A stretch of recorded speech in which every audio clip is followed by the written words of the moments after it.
Today's video has been graciously sponsored by Raid Shadow Legends. Explore millions of champion combinations, master countless tactics as you take on raid bosses, dungeon runs, campaign battles, and PvP arena matches, with over 600 champions to build epic teams and raid your way. Use my QR code or links down below to download Raid yourself to mobile or PC. Now every great game has a serious challenge waiting near the end, and in Raid, it's the Doom Tower. Test your teams against the strongest bosses in the game for some seriously hot loot and XP gains. But be warned, they hit hard. To help you prepare to face the Doom Tower, Raid are offering everyone the Champion Ultimate Death Knight for free. Just log on and play Raid for 7 days between now and October 27th to receive this powerhouse. And to make it even easier, use the promo code DKRises on screen for a bunch of free items to instantly level your new strongest champion all the way to level 50 and 5-star Ascension. New players, use my link or scan the QR code right here and get a free starter pack worth almost $30, free champion Vergies, and this cool in-game loot. But for now, it's time to get comfortable and let the darkness take control. I'm from a city in Australia called Adelaide, and a pretty smallish population of about 1 million compared to the rest of the country. My friends and I for the past year have been pretty heavily involved in draining and urban exploring, water drains, abandoned buildings, etc. But due to our city's small population, there are a pretty limited amount of locations to find. So my friends and I were pretty ecstatic to find a new location being passed around by the urbexing community, known simply as Heaven's Gate, an abandoned retirement and brain injury ward that was scheduled to be demolished but had been down for a good 5 years. Now, usually when a building is abandoned here, it gets pretty tightly locked up, boarded windows, padlocks, etc. But whenever an abandoned building gets scheduled to be demolished, they unlock everything, for workers and construction site managers, I presume. Anyway, my friends and I travelled to this location, which is pretty well hidden behind a lot of vegetation and a large iron fence, but still located next to a main road with houses adjacent to the complex. We jump the fence and go about our exploration, taking photos and just messing around like teenagers do. The majority of the building had been trashed, and we found a few sleeping bags and hundreds of empty spray cans. I'm guessing the majority of the residents were Italian and Greek, as there were a lot of Greek and Italian books and posters and VHSs littered in the rooms. My friends and I explore the complex without any problem and leave within an hour of being there. The problem is my friend moved too fast through the place, so a lot of my pictures I took on my Nikon were either too blurry or too dark, and I really wanted to get a few good shots before it got demolished. So the same night I went back at around 9 to 9:30, taking photos throughout the building. I followed the main hallway as you go through the back side of the building, intended for nurses. You can get lost easily.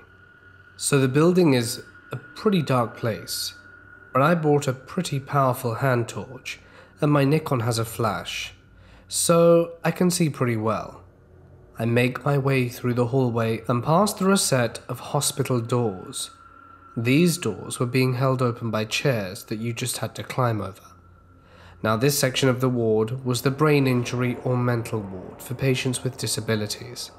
The doors were electronic, but since the power was off, I think someone managed to open them with a crowbar and then leave them open like that. This was to make sure that patients wouldn't accidentally walk out. As I make my approach through the metal ward, taking photos, I suddenly hear a loud bang, almost like shelves or a book slamming, almost making me crap my pants.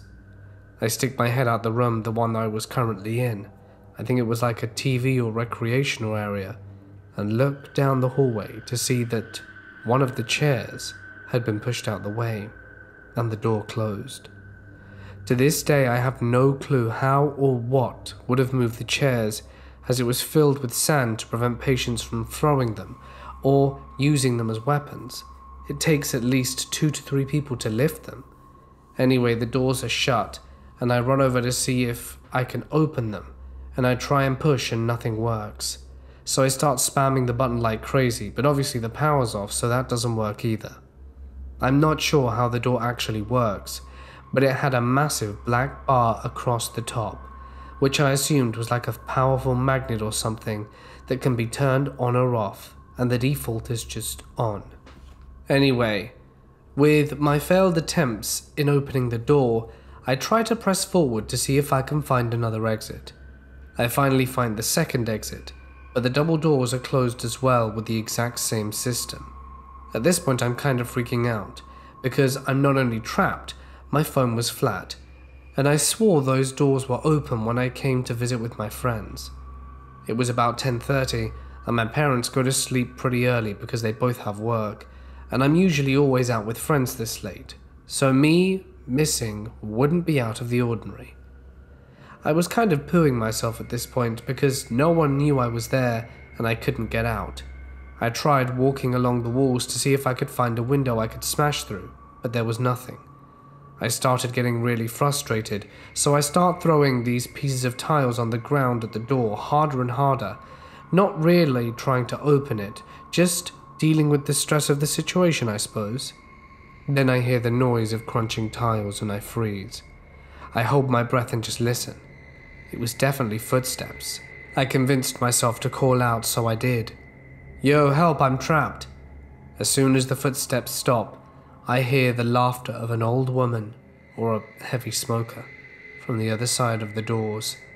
The laughter turned into running away, and the crunching of tiles disappeared as they became more distant. This, at first, made me think it was a tagger, or kids, but the laugh of an old woman didn't make any sense. No one sounding that old could run that fast. Eventually my torch went out, and I was in absolute pitch darkness. Out of memory, I managed to find a bathroom with a door which is just closed and locked. I stayed in the bathtub and pray something would come. Spoilers, they didn't. Now I don't know if you get this, but if you're staring at the dark too long, you start to see shapes and even figures. Now imagine being alone in an abandoned mental ward, trapped and without light. You can kind of see how this would freak you out. I ended up staying the night until sunrise, which was about 6 a.m. Obviously I did not just sleep, but I walked out into the hallways to have another crack at opening the doors. Just FYI, I didn't know it was sunrise or the time, as everything was flat. I walked around and to my luck, I found an old window that I'd missed before. It had been spray painted black and only small dots of light shined through. So I picked up an object and threw it at the window and ran as far away as possible. I've been back there a few times, but I never told my friends about me going alone, as I feel like they'd have gotten pissed that I went back without them, and also I got stuck. I have a story to tell that my mum told me a while back. It was her experience with a Ouija board, and my mum wouldn't make something like this up. The whole reason she even told me about it was because I'd brought up the idea of using one to contact a younger brother who passed away. Anyway, her story freaked me out enough to never use one. Back when she was in high school late one night, her and a group of her friends were cruising around on gravel roads a few miles outside of town, as I live in a small town in Iowa, and they stopped at an old abandoned barn and decided to whip out an old Ouija board one of her friends had. My mum had a really bad feeling right off the bat and said she wasn't going to do it. Well, everyone kept calling her a sissy and saying it wouldn't work unless everyone was there. So my mum was convinced, but only on one condition. She'd play if they didn't ask sketchy questions. Some of the guys laughed and promised not to. So they all gathered around the floor of the barn and placed their hands on the slider of the board. They asked some basic questions about it. Is there anyone here? What's your name? Things like that. But there was no response. Then a guy called Terry asked, which one of us will be the first to die? And my mum pulled her hands off the board and said, that's not funny. She was super pissed and everyone screamed at her to put her hand back on the board. As soon as she put her hand back on, the piece moved and spelled out the initials of a boy who was there. CJ. He was a twin. His twin was also present, and after that they said their goodbyes because they were all freaked out and my mum was pissed, and everyone was blaming each other for moving the piece on the board. So anyway, they all went home and basically forgot about the whole thing. Years later, that CJ was out driving on a gravel road and he ended up crashing into the ditch and lost his life. The first one out of everyone there. And the creepy thing is that when the police were done investigating the crash, they said the tire flew off because someone purposely loosened the lug nuts on the tire. So, ever since she told me that story, I've been too scared of trying the board. Personally, the last half of 2017 has been pretty exhausting. The most draining part, both emotionally, physically, and financially, has been the laborious task of moving my father into an aged care facility due to his rapidly advancing dementia. He lives in Tasmania where I grew up, and I'm currently working and living in Brisbane, which is about 1,500 miles away north of Tasmania. I have been making 3.5-hour flights down to Tasmania about twice a month to sort out my dad's situation. I have been busying myself by fixing up his empty, dilapidated home in order to get it ready to be sold. I moved out all of his furniture and belongings, save for a pile of blankets and pillows that I turned into a makeshift bed on the floor while I'm visiting. The house is situated in a semi-rural area, surrounded by overgrown trees and bushes. It's an old house, damp, everything creaks, and there's currently no electricity, which is very creepy during the night. The house itself is not very secure. With no security system, the doors have locks, but a forceful nudge will pop them open. I flew in on Christmas Eve in the late evening, picked up my hire car to make the hour-long drive down to the house. I stopped in at a mate's place who lives about 10 minutes away from my dad to have a few beers and chat about the year that had just passed. After a few hours, I realized I had probably surpassed the legal blood alcohol limit to drive. My mate's legendary wife dropped me off at my dad's and offered to come back in the morning to pick me up and go back to their place to get my car. A Christmas miracle. I entered my dad's house around midnight. The house inside was pitch black, and in my slightly drunken state, I flipped the light switch and nothing happened. Oh yeah, no power, right. Using my phone as a light to navigate my way through the house, over the creaky floorboards, I noticed that some of the tools that I had left laying around the house had been stolen. I sighed and accepted the fact that it was my own stupid fault for leaving them out in an unsecure house. Some kids probably noticed that no one is living there and took advantage of the situation. It was unsettling knowing that someone had been there, but I didn't bother calling the police over a hammer, wrench, and screwdriver that came to a grand total of about $16. Good news was the big toolbox, which I kept locked up in the laundry cupboard that houses the more expensive power tools, was still there and intact. I studied the padlock and the space around it, and it looked pretty scratched up and dented, like someone had crudely attempted to prise it open. Nice try, morons, I said aloud to myself. The toolbox is very big and heavy, and too big for one person to carry unless you're Andre the Giant. Exhausted, I went into one of the furnitureless rooms and made my makeshift bed out of blankets and pillows. I couldn't get comfortable, and it was taking me a while to drift off to sleep. As I was laying there, the only sound I could hear over the ringing of my tinnitus was the gentle rustling of leaves and the wind through the trees. I could also hear what sounded like the unmistakable crunch of boots on gravel that went up the side of the house. I tried to listen harder, when there was a loud gong sound of something solid coming in contact with the metal railing that leads up to the back door.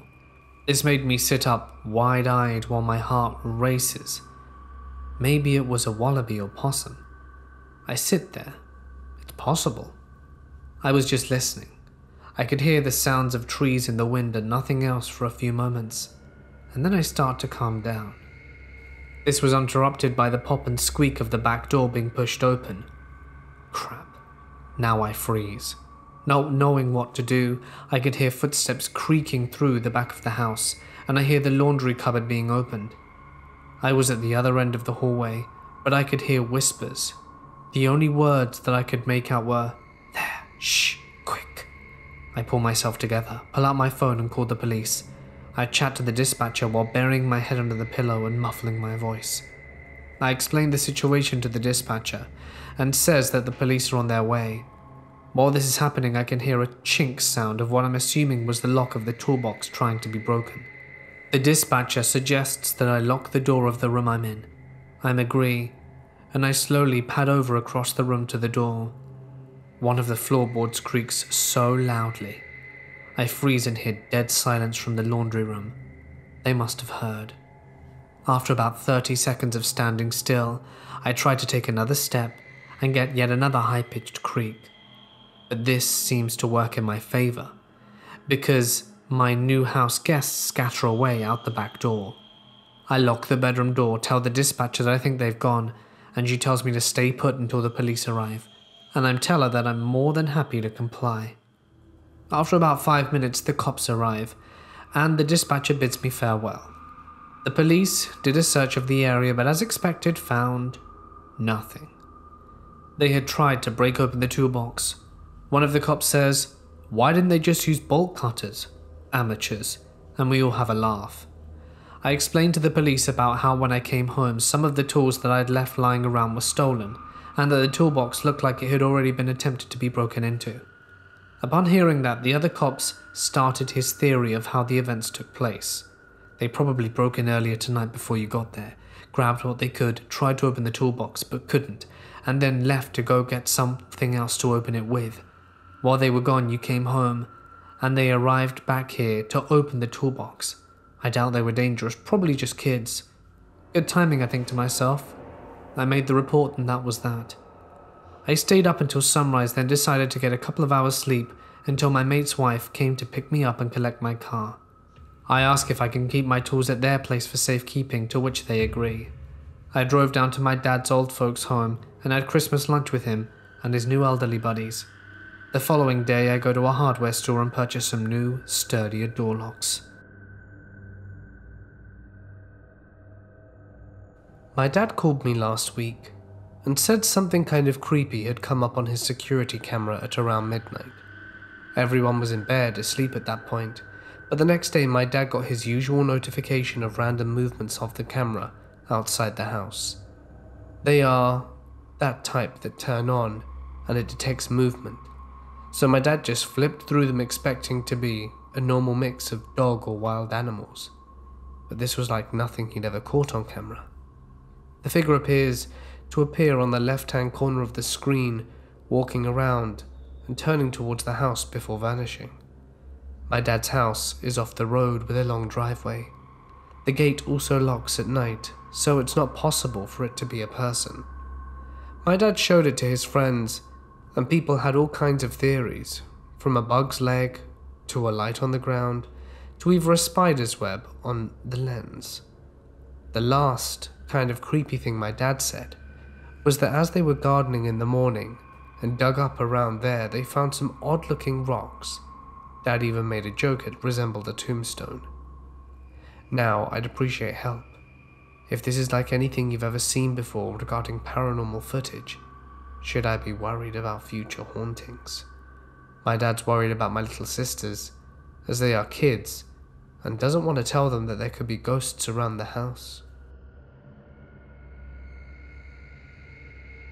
The house I was born in and grew up in was built in 1912, and at least one person had died there. There was a crawl space that went from the back of my closet, where there was a hole about 3 by 3 feet, maybe 4, just enough to literally crawl through, that went to the back of 2 closets in the master bedroom. Those entrances had actual panels that went to the crawl space. We never went in there, partially because there was no need, and mostly because I was a kid and it scared the crap out of me. When in my teenage years we were redoing the insulation in our attic. The only entrance to the attic at the time was a tiny square panel in the ceiling of one of the upstairs rooms. We were also going to build one of those pull-down ladder things during this project. The attic always scared the hell out of me, because sometime when we were kids we would wake up and the panel would be slightly shifted and pushed in, but not fully covering the hole, but we figured it was our dad messing with us. Anyway, the attic was unfinished, so we're laying on boards on the crossbeams, since you could hypothetically fall through the attic if you stepped poorly. I noticed that the attic goes back way further than I thought. I keep going with this terrible flashlight and see it actually drops down at one point to an area to the first floor. Then I see that it's connected to the goddamn crawl space, which is kind of weird, but whatever. I keep going and it drops down to this large area I would later realize is the roof of our porch. It was like a tiny room, but the floor was sketchy like the rest. There was a creepy wooden children's chair standing up in this room. There was also a board/piece of wood about a ½ inch thick in the room, the area of a rectangular sheet of paper. There were names carved into the board, one in each corner, top, bottom, left, right.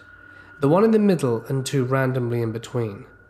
The weird part is that the one in the middle was carved deeper than any of the others, then gone over in some kind of red ink. The weird part was that the name was scratched up like someone had gone at it with a knife in anger. The weirdest part is that it was my name, and my name has a semi-unique spelling, but I wouldn't say it's extremely uncommon. I've met a couple of people who spelt my name the way they spelt it, but still it was very weird. I didn't really think about it at the time. We redid the roof of the porch shortly after and pulled the chair and boards out. At the time I just dropped it and got the hell out of there. Last time I shared this story, people said a picture would have been great. I did get curious and thought I might have stashed it in the basement or something, but I asked my brother as he still lives in the house, and he says that we tossed it with the rest of the stuff we found there years ago. 4 years ago, I needed serious surgery to remove a tumor in my brain. The doctor said everything was going to be nice and easy, but it took me 2 years to return and finish school. The surgery went so poorly that while anesthesiologists and nurses were trying to keep me alive, the surgeon had a conference with my parents to keep them up to speed. Brain bleeding, severe swelling in the brainstem, etc. What's weird is that during this conference, my mum's cell phone rang. The caller ID showed it was coming from my cell phone. I had put my dad in charge of my cell phone in case the worst were to happen, notify my friends and my girlfriend that I had passed. Anyway, he pulls out my phone from his pocket and it's turned off with the battery removed. They wrap up the meeting with the surgeon and then they walk to the nurse's station to thank them for looking after me. My mum's phone buzzes twice. She has a voicemail left by whoever was calling her from my phone. She listened to it and she heard my voice. "Hey Mum, it's me. I know things are weird right now, but I'm sitting here on this bench and I'm warm. I think everything's going to be okay. Talk to you later. Say hi to Dad for me." About a month after the surgery, when I had recovered and moved back home, my mum had me listen to the voicemail, and I couldn't believe it. I turned white. I cried. When I heard my own voice, I thought maybe I had died and was being punished. I immediately opened my phone and looked through the call history. There, I saw the timestamp of an outgoing call on the date of my surgery. 20 minutes after, I was wheeled into the operating room. I don't know what in the world caused this. I had a teacher who had a very interesting Ouija board story. This teacher joked around and wasn't really ever serious, but was funny as hell and an overall good teacher. But when Ouija boards came up, she got extremely serious and shared a bone-chilling story. She had some friends over one weekend and they got bored and decided to break out the good old household Ouija board. They had asked questions and got weird vibes from some of the answers that they received, but pushed forward. Finally, someone asked when they were going to die, and it went around the circle and everyone got a decent number in their 80s or 70s. But one girl got the age 19. Granted, they were juniors/seniors in high school, so that was only a few years away. A few years go by, and the girl who got 19 as the age of death was killed by a car while walking on a beach, while on spring break. Her friend she was with broke her leg or something. She was 19, just a week away from turning 20. The nature of the death and the fact that she was close to her 20th birthday makes it so scary because she was so close to defying the Ouija board. Never ever doing it. Needless to say, I'm too terrified to get answers like that. My father tells me this story of my childhood every once in a while. When I was around 6 years old, my dad's best friend ended his life. His name was Joe. Obviously, it was a very rough, emotional time for my dad. Joe was my dad's best man at his wedding, the one guy who was always there for him. After my dad got married, he and my mum left Joe and the town they were in to start a life outside the town they grew up in. After years of moving around California, my family eventually moved to Utah, where my father worked for a successful internet business. Joe stayed behind in Washington because my family was so far away from their old life with Joe. There wasn't a lot of foresight and warning that Joe intended to end his own life though. Joe's sister apparently had been blaming Joe's wife for her brother's suicide. Joe and his wife drank a lot of booze and probably as a result fought a lot. My father had always said they were a passionate couple. Yes, they would fight often, but he hardly knew two other individuals who were so completely in love, and for this reason he didn't believe it. A few days after Joe ended his life, his widow called up my father sobbing, saying about how she thought it was all her fault. After about an hour's worth of crying and trying to console her, he told her, "If there was a way for me to talk to Joe right now, I guarantee that he would tell you that he loved you and that it wasn't your fault that he ended his life." Crying, she still didn't believe him, but she thanked him for the kind words and let my father go. My dad was obviously distraught after that long, hysteric conversation. He had been down in his office for a while and decided to come up and check on his kids while making a pot of coffee to take his mind off things. We were all supposed to be napping, but he thought he'd peek his head into our rooms to make sure we were safe, maybe try to have a little smile or brightness added to his day. Sure enough, when my dad got to my room, I was fast asleep on my bed. He went to my brother's room, and he was also sleeping. Finally, he checks on my sister, who's sleeping as smugly as an angel. He decides to go back towards my room and enter the kitchen to make some coffee. As he walks by my room, he notices a whimper. He turns around and enters the room, where he finds me weeping. I was 5 years old, so the way I was crying seemed odd to him. Normally, a 5-year-old would cry drastically or over-dramatically, but I wasn't.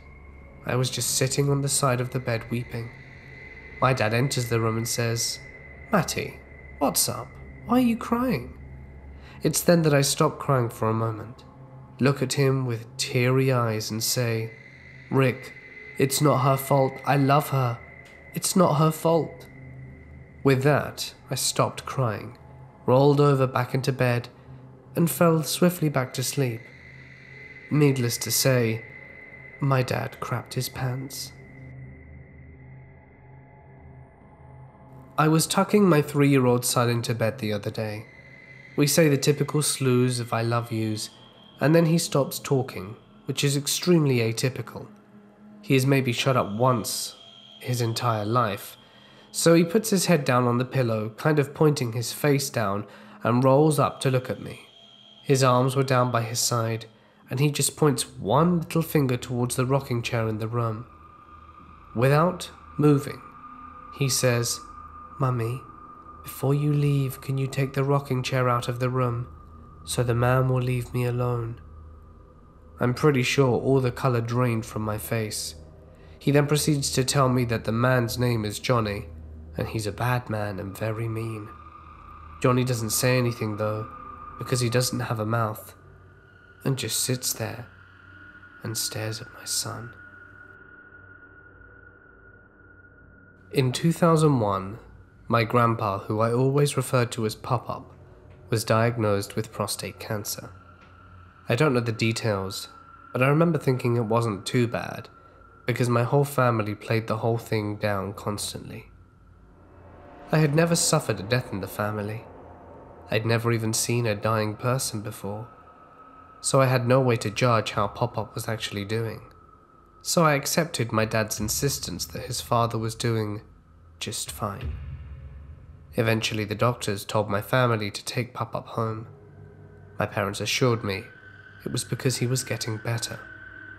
Obviously my dad would be at my grandma's and Pop-Up's house every morning to help out, but after he had done everything he could for them, he would return home and ask if my sister and I wanted to go see them. We would obviously say yes, and he'd hop back into the car and carry us back out to their house. One day I remember having a really strange dream. It was cowboys and Indians. I've never been interested in westerns and all of that, but my Pop-Up loved them. Suddenly, he appeared in my dream. Well, not in my dream, more like in front of it, and he mouthed something inaudible and I woke up. I looked at the clock. It was around 7:30. Way too early for a 13-year-old boy to be up.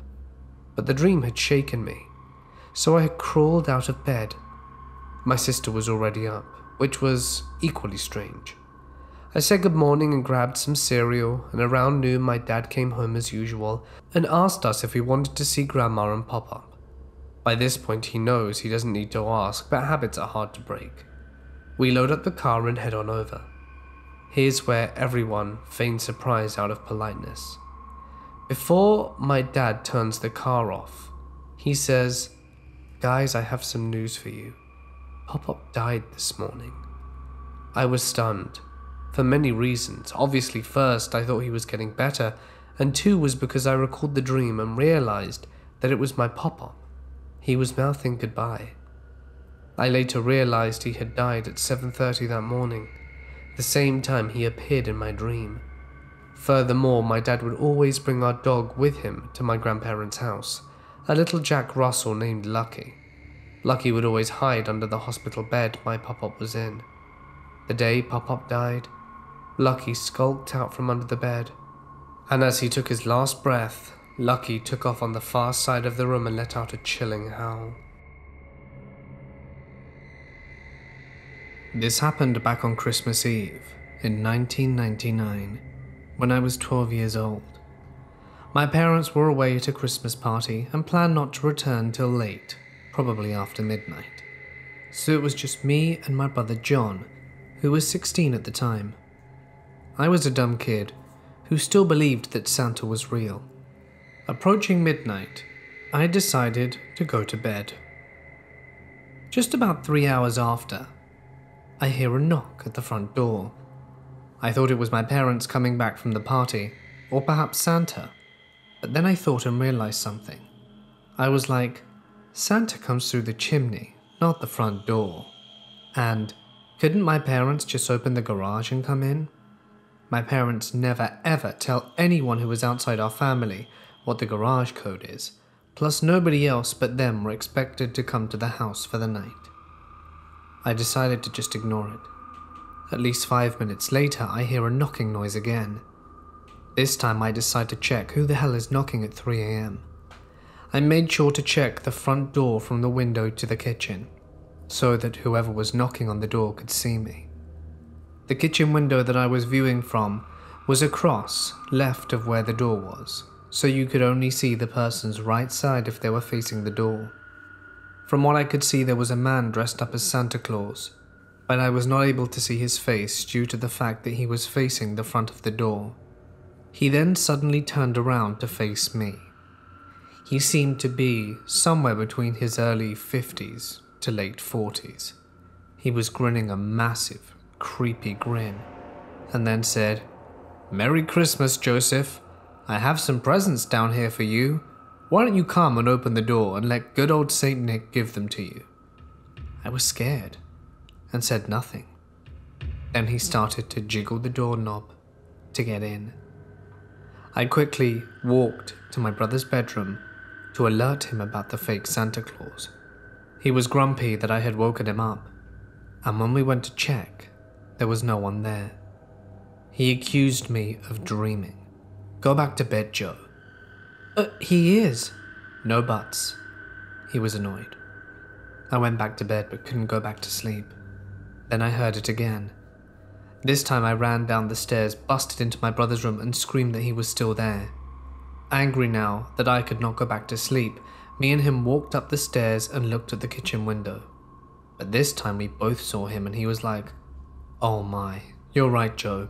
Sorry I didn't believe you." We hid in my bedroom as he dialed 911. The police said that they would be there as soon as possible. 8 to 10 minutes later, no noise was made and it was all quiet. I was about to ask my brother if he thought the creep was gone when all of a sudden we heard a window break. We quickly looked at each other in horror as we realized the creep had broken the window to get in. We heard boots approaching my bedroom and the words, "Joseph, where are you? I have a Christmas present for you. Come see St. Nicholas," which freaked both of us out. There were blue and red and white flashing lights and the police were finally here. It felt like forever. He tried to escape from the window he broke through, but the police caught him. The window he broke was the kitchen window that I was looking out of. The man was a convicted rapist who had done something terrible to a 12-year-old boy just a few blocks away. After that, my parents never went to another holiday party. I've gone back and forth with the idea of sharing this for a while. After searching through a lot of places on the internet, this seems like the best place to discuss them. I still have my reservations though. In any case, I am looking for answers. Several years ago, I was doing my undergraduate studies at a large university in Pennsylvania. This event happened in 2005. I was dating a girl called Erin at the time who was big into New Age ideas, paganism, magic, and the like. And I did learn some cool stuff from her too. Eventually, I met some of her like-minded friends, and in our conversations it came up that one of the rooms in the oldest building on campus caused two of them, a guy and a girl who were dating, to experience a lot of psychic distress. Kyle had gotten nosebleeds in the classroom, and Julie often grew disoriented or frightened when she was there. Someone in our group had the bright idea to sneak up there one night, and of course we all went for it. It was me, Kyle, Julie, Erin, and a medium named Audra and her friend Sharon, and another girl called Kesha. Sharon and Kesha, like me, had a lot of supernatural experiences in the past, but didn't consider themselves mediums or sensitive or anything. So one night we bought a novelty Ouija board from Walmart, a glow-in-the-dark one because why not, and started doing our thing. At first the planchette didn't do anything, but then it started twitching and eventually it was whipping around choosing letters that made no sense to any of us. Until afterwards, as Kyle was writing down the letters. Then out of nowhere, Audra started mini convulsions. I don't know how else to describe it. Her eyes rolled up and she started spasming and making these horrific pig noises. Not just snorting or squealing, but belting those noises out like I never thought a human would be able to make. She started crawling her way to the door. The planchette was going crazy, and when Kyle jumped to her to keep her from heading towards the stairs which were directly across the hall, we all kind of snapped out of it. Audra was a small, slim girl, but it took 3 or 4 of us to keep her from leaving the room, and all the while there were still horrible noises coming from her, and we all had this incredible sense of danger and foreboding. There wasn't a terrible smell or anything like you read sometimes, but it was terrifying. Not to be anticlimactic, but after that we packed everything up, went back to my apartment, over a crappy pizza shop, and stayed huddled together for quite a while. I swear I threw the Ouija board out, but years later I would find it under my bed at a parent's house, when I was packing up to move. Seriously, any thoughts or experiences similar, or general comments would be great.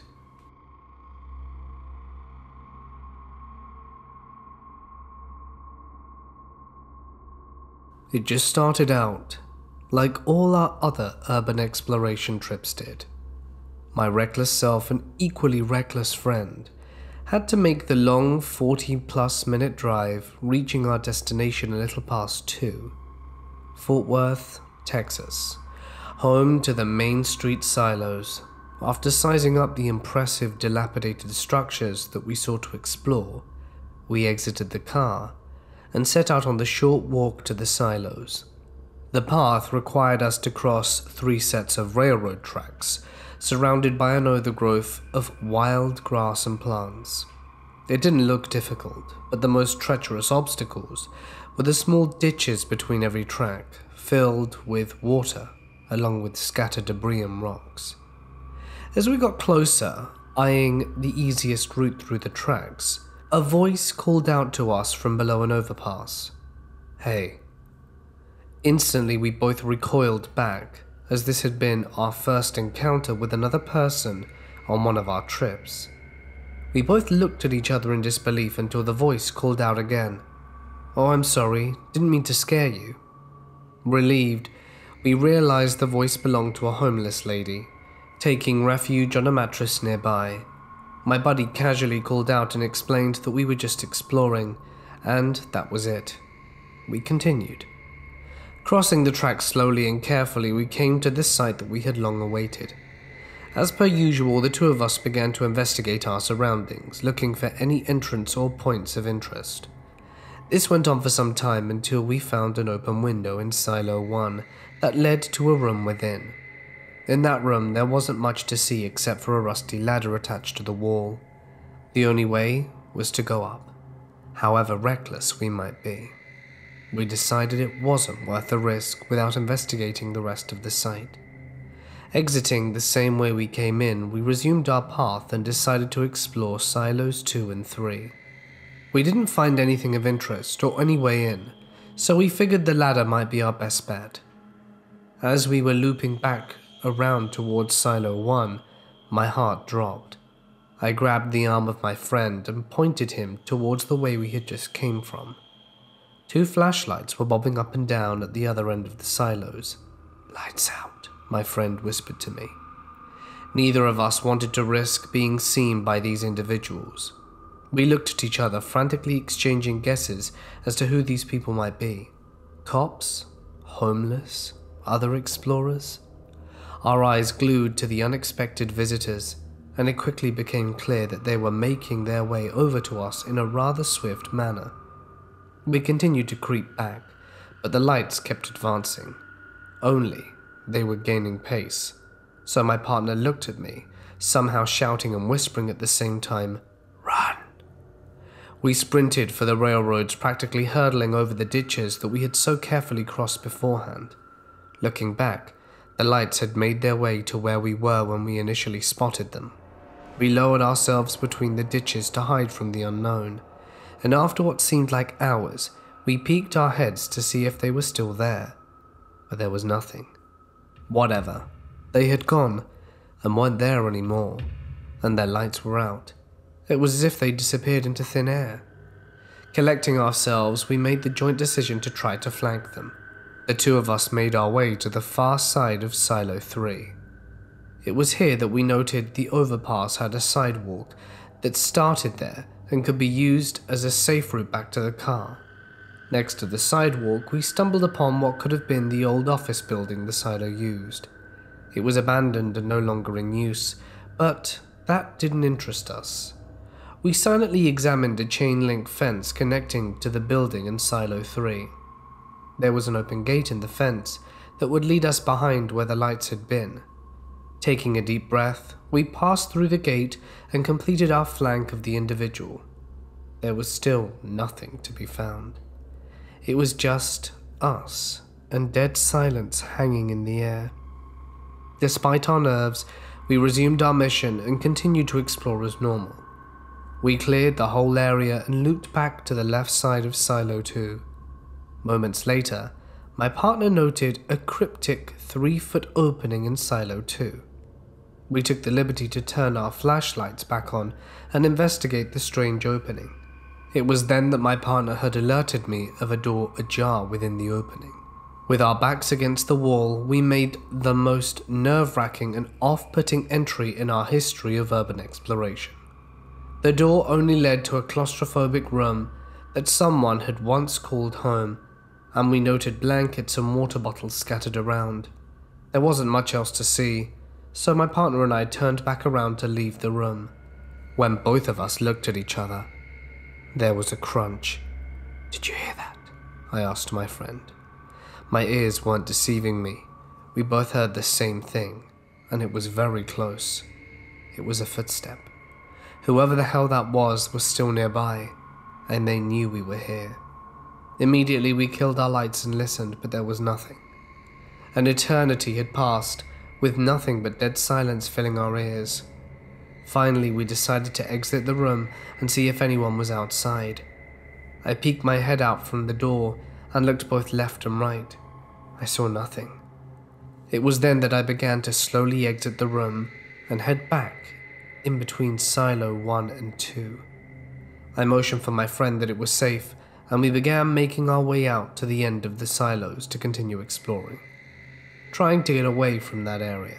Then suddenly, headlights illuminated the wall of an old office building near the end of one of the silos. Red beams of light danced across the wall of our surroundings. Panicking, we both dropped into the brush and crawled to the side of the silo to avoid being seen. It was just a work truck passing right in front of us, moving towards the work site behind the silos. After the truck had left, my friend and I both decided that we had had quite enough and headed towards the railroads. As we were about to leave the area, my friend suggested that we get a few pictures before departing. So we went back between the path and took a few pictures. The last of the pictures we wanted was selfie style in front of the barred off entry points.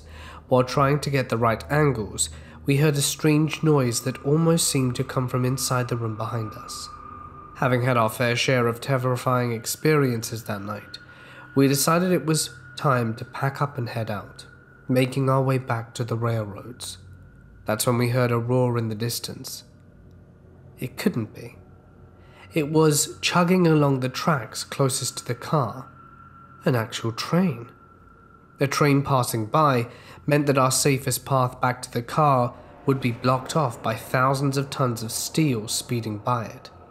My partner wasn't fazed and told me to continue heading towards the train, as it would simply pass by and then we could get across it to safety. It was only when we got closer that we heard the screech. There's absolutely no way. This train wasn't going anywhere. In fact, it had stopped right there and then, dividing the line between us and the car. Almost instantly, another train came and was braking on the tracks closest to us. Not wanting to take our chances with the truck we saw working near the overpass sidewalk, we decided that, however stupid it might be, when the second train stopped, we would hop over and in between the carts to book it to the car. Patiently camping alongside the tracks, we waited to hurl ourselves into the closest cart and readily make our escape. This would have worked if our luck wasn't so terrible that night. Another roar emerged from the distance. A third train made its way along the middle track and began to brake. These were freight trains, so braking to a full stop was far from immediate. It was at this point my partner and I were in sheer panic. Waiting for this train to stop was a no-go. We were sitting ducks in an area where freeloaders and train hoppers ran rampant. We spotted another overpass in the distance and figured this would be our escape. It was the only way for us to go, and was away from the tracks, but not towards the silos. This next scene was something straight out of a movie. We had to stride through chest-high bushes and wild grasses to make our way to safety, running as fast as we could while battling off the vegetation. I yelled for my friend to hold up as the overgrowth managed to remove and swallow my shoe. After a frantic search, we found the shoe and continued our pace. At this point, we realized the impossible. To get to the end of this seemingly endless overpass, we had to cross yet another railroad, with another train coming. It seemed like there was literally no way out. We kept getting screwed from every direction, and after another moment's panic, I made the executive decision to head back to the silos. The pair of us darted alongside yet another set of tracks that ran through the train yard next to the silos, both of us being absolutely gassed from running. We slowed the pace and jogged back to the silos while collecting our sanity. This kept getting worse. A horn sounded from behind us in the distance, and the tracks we were following suddenly became illuminated in our horizon. They just kept coming. We had to outrun a train. Finding the last of our energy, we sprinted until we could hop off the tracks and return to the silos. Moments after, the train passed.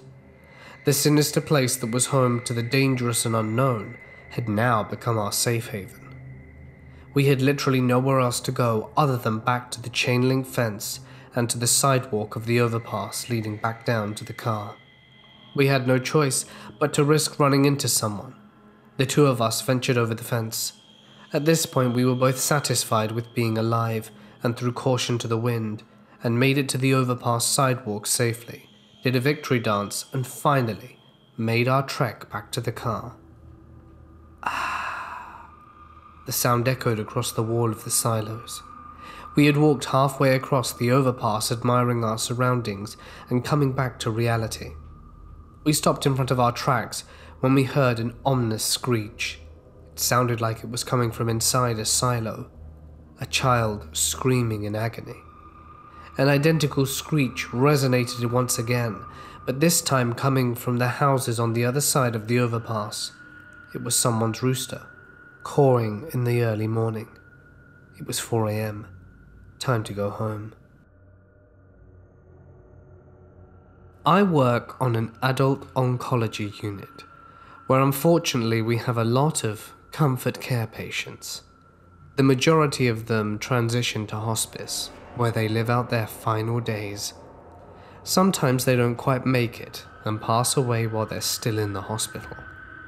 We have the most deaths in the hospital in our unit, and a lot of floats don't like coming up to our floor because everyone dies.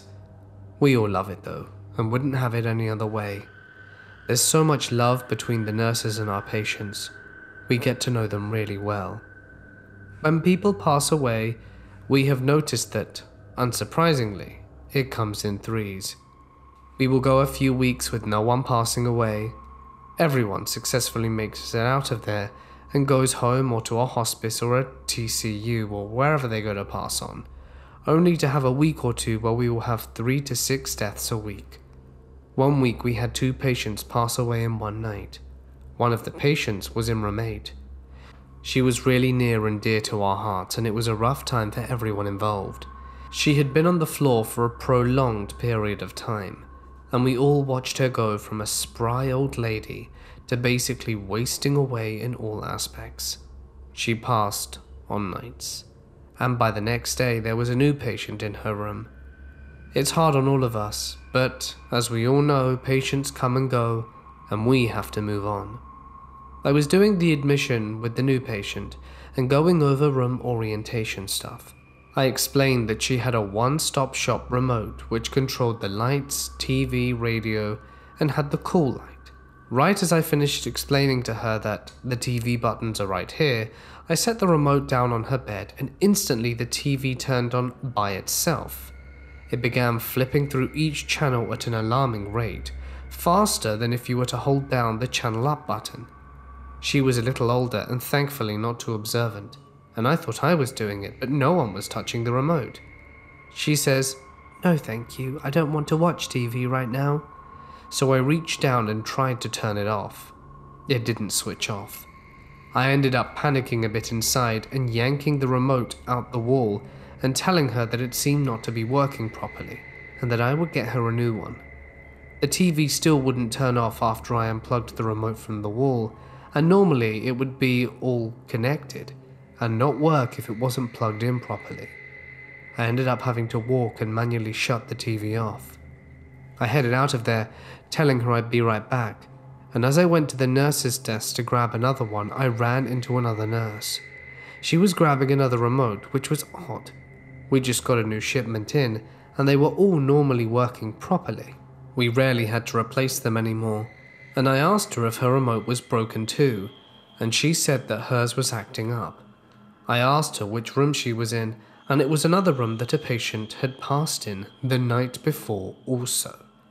The TV remotes were uncharacteristically acting up from across the wing at the same time, in the same rooms that people had died the night before. Freaky. I could ramble forever, but most stories are related to the TV. I had another situation similar to the one I just described, where the volume was going up and down by itself in a room where a patient had passed on recently. I've seen lights not work and then work again. I have even seen a sink turn on when there was no one else around.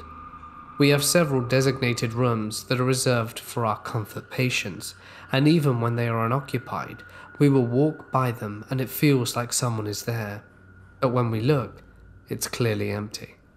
We've had a room where IV pumps stopped working and BP machines quit on us, and nothing seems to work.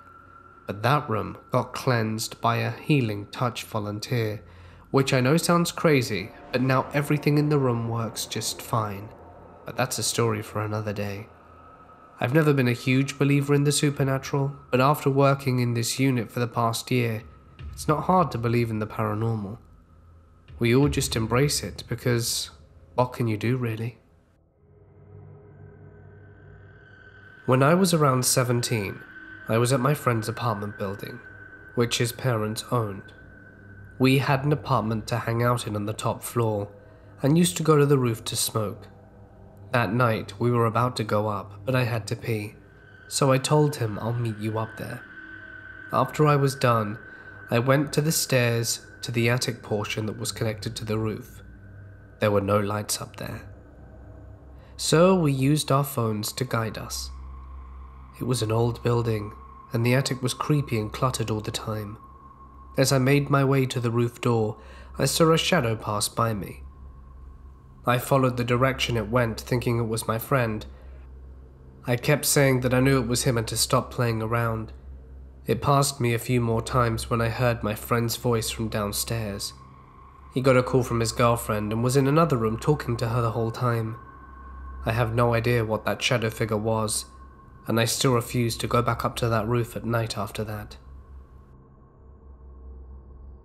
I once had a friend that I knew for almost 5 years. I met him when I was only 11, and he was about 20. Despite the shady age difference, he never did anything that would make me think he was a creep. He was protective, yes, but in a fatherly way. My father was deployed to Iraq when I was 10, so he was like the substitute while my dad was miles away. We usually talked over Skype, and we would talk hours at a time. I had a friend who also talked to him, but not as often as I did. About a year ago, he died in a car accident with his cousin in Europe, and of course I grieved. It wasn't often that I would cry over anything, but this was something that hit me hard. This is only a little bit of a backstory. So I've always been someone who's trusted their gut, and strangely enough, even in my dreams, I've had small, harmless dreams which I experienced the same thing a few days after the dream. One night I had a dream. I didn't remember much of it. I always thought of it as just being a stupid, weird dream I had. I was outside someone else's house. We were jumping around on a pile of junk, and just as we were having a good time, there was a fallen tree leaning against the pile. I don't recall much from the dream, but most of the scene I was placed in. Of course, it didn't bother me, it wasn't scary, so it didn't worry me. A few weeks later, my mum suggests I spend a week at my cousin's house who lives out in the country. Of course I accept, since I wanted to get out the house for a little while. That week I headed down to where they live. They had a huge yard with a silo, a barn, and a worn-down hog barn. Right next to the hog barn was a large pile of metal sticks, rugs, and basically a bunch of trash. Next to that was a tree. It was split in half, with one half leaning against the scrap pile. I didn't quite think of the dream since my memory is pretty bad at times, so I just saw it as normal. The first week goes by and my cousin suggests we go outside for a bit. I agree, finding nothing else to do in their home, and we go out and walk for a bit and talk before I make it to the scrap pile. I was the one who suggested we climb around it, so we did. We both climbed to the top and found a cozy place to sit. I sat on one of the branches of the broken tree, and she sat further across the pile from me on an old rolled-up rug. I can get pretty hyper at times, and it makes it hard for me to sit still sometimes, so I started bouncing on the branches. Of course, our 160-pound girl bouncing constantly on the branch is going to make it snap, and that's when it did. I snapped, and the tree fell. I tried to grab onto whatever I could, which was a small twig, which snapped easily and sent me falling. I fell straight on my back on an old gutter that was facing down. The sudden events left me shocked and unable to move, and as I was slowly rolling off the gutter, below the gutter was a thin metal, sharp, jutted metal sticking up that was surely going to impale me if I'd continued rolling over. As I rolled though, I felt someone grab my arm. They pulled me back to balance on the gutter, and I was able to sit up and safely balance myself. My first assumption was that it was my cousin who helped me.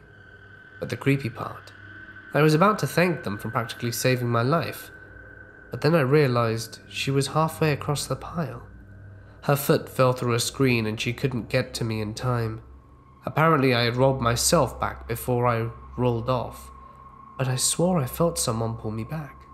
Someone who probably saved me from being impaled and getting severely injured. I immediately told my aunt about this, and soon my mother agreed with me that it could have been anything, but we're both convinced that it could have been my father figure, that he's watching over me. Tell me, what do you think of the situation? Because ever since then, I'm still contemplating on what it really could have been. This was last summer, about a year ago. I was in rehab and decided to make a Ouija board, and me and my 3 roommates all agreed we would try it out. We were all very skeptical, mostly leaning towards the side of disbelief, but still open. It was a full moon that night. We started by all holding hands in a circle around the board and saying that we were open to spirits, willing to talk, and I guess just putting the energy out there. We then took the planchette and moved it around the board in circles a few times. We were in rehab with no access to the internet, so kind of just doing what we felt was right, and weren't sure on proper procedures. When we were all moving our hands, we were heavy on the board, and you could feel it being dragged. I will admit I tried moving it on my own, as well as in the beginning just to mess with my friends, but again the planchette felt like it was being dragged.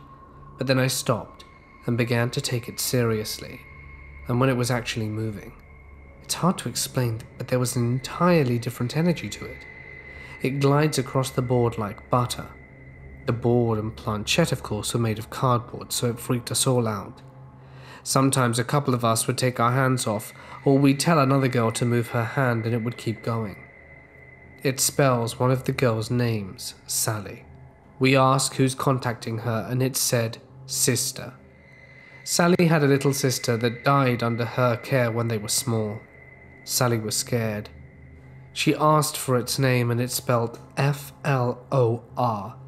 I'm thinking maybe it's trying to say Florida but stopped, but at this point Sally is shaking and in tears. Her sister name was Flor. None of us knew that. After that I think we contacted another spirit and said that it was female and had been shot, and maybe another one. It's crazy because the energies feel different, like how it glides across the board. So now we're all total believers. I think maybe the next night or 2 nights after, me and my roommate decide to play. I think we contacted a spirit similar to the last one when all of a sudden the vibe completely changes. It spells out my name. And I'm like, oh no, as my name is very unique, and even though I believe in this now, that's the last thing I wanted to happen, for something to address me directly. Then the planchette starts zooming back and forth between A and Z really fast over and over, basically flying out of our hands. We're kind of scared, and no matter what we ask, it keeps repeating the same letters over and over, and we get spooked and stop playing. The next night we decide to try again. Start like usual, putting forth our intentions, doing circles and asking how many spirits were there with us. My name was spelled out again, and I asked who it was, and it said father. My friend asked me if my dad was dead, so I said no. We asked it what it wanted, and dude, it was spelling out painful, and then went back to doing the AZ thing. Deciding it wasn't going anywhere, we said goodbye and put it away. We tried one more night, but it was the same spirit messing with us with the same letters over and over, so didn't do it again. The whole experience was so insane to me. I kept a journal of all of this when it happened, so I went and looked, and tried to give all the details I could for you to understand the experience. I work as an elderly care worker down in the southwest of Australia. I love my job and love all my residents who I look after and gain real cool friendships with. Sometime in early 2018, one of my favorite residents was put on palliative care, end-of-life care, which we look after more intensely, making sure they're the most comfortable they can be before they pass. I was able to spend a good amount of time of my shift being able to care for her in her final moments. As my shift ended, I got to say a last goodbye before I clocked off and went home to sleep. That night I had a dream where I was with my friends at the beach, and we were running down the stairs to head to the water, where I turned my head to the left and find the resident who I'd looked after sitting there staring at the ocean with just a blank look on her face. I walk up in front of her and greet her, asking if she was feeling okay. I remembered in my dream that she was meant to be in strict palliative care, to which she replied, No, I don't think I am." I kinda nodded to her and hoped that she'd feel better real soon, while I kind of wanted to wake up at that point. But the freaky part was when I woke up into another dream where I was lying on my stomach in my room, in my bed, where I was experiencing a sleep paralysis, and I hear behind me, you guessed it, the little old lady's voice telling me, "Victoria is dead, right? You know she was hurt, right?" Shortly after hearing that, I feel 2 hands push on my body as if they were trying to push me out of bed, at which point I woke up in the early morning around 4 a.m, heavy breathing and just straight up quite shaken. After going back to sleep and waking up in the morning and heading to work, I found out that the little old lady had passed away at the same time I woke up from my sleep paralysis.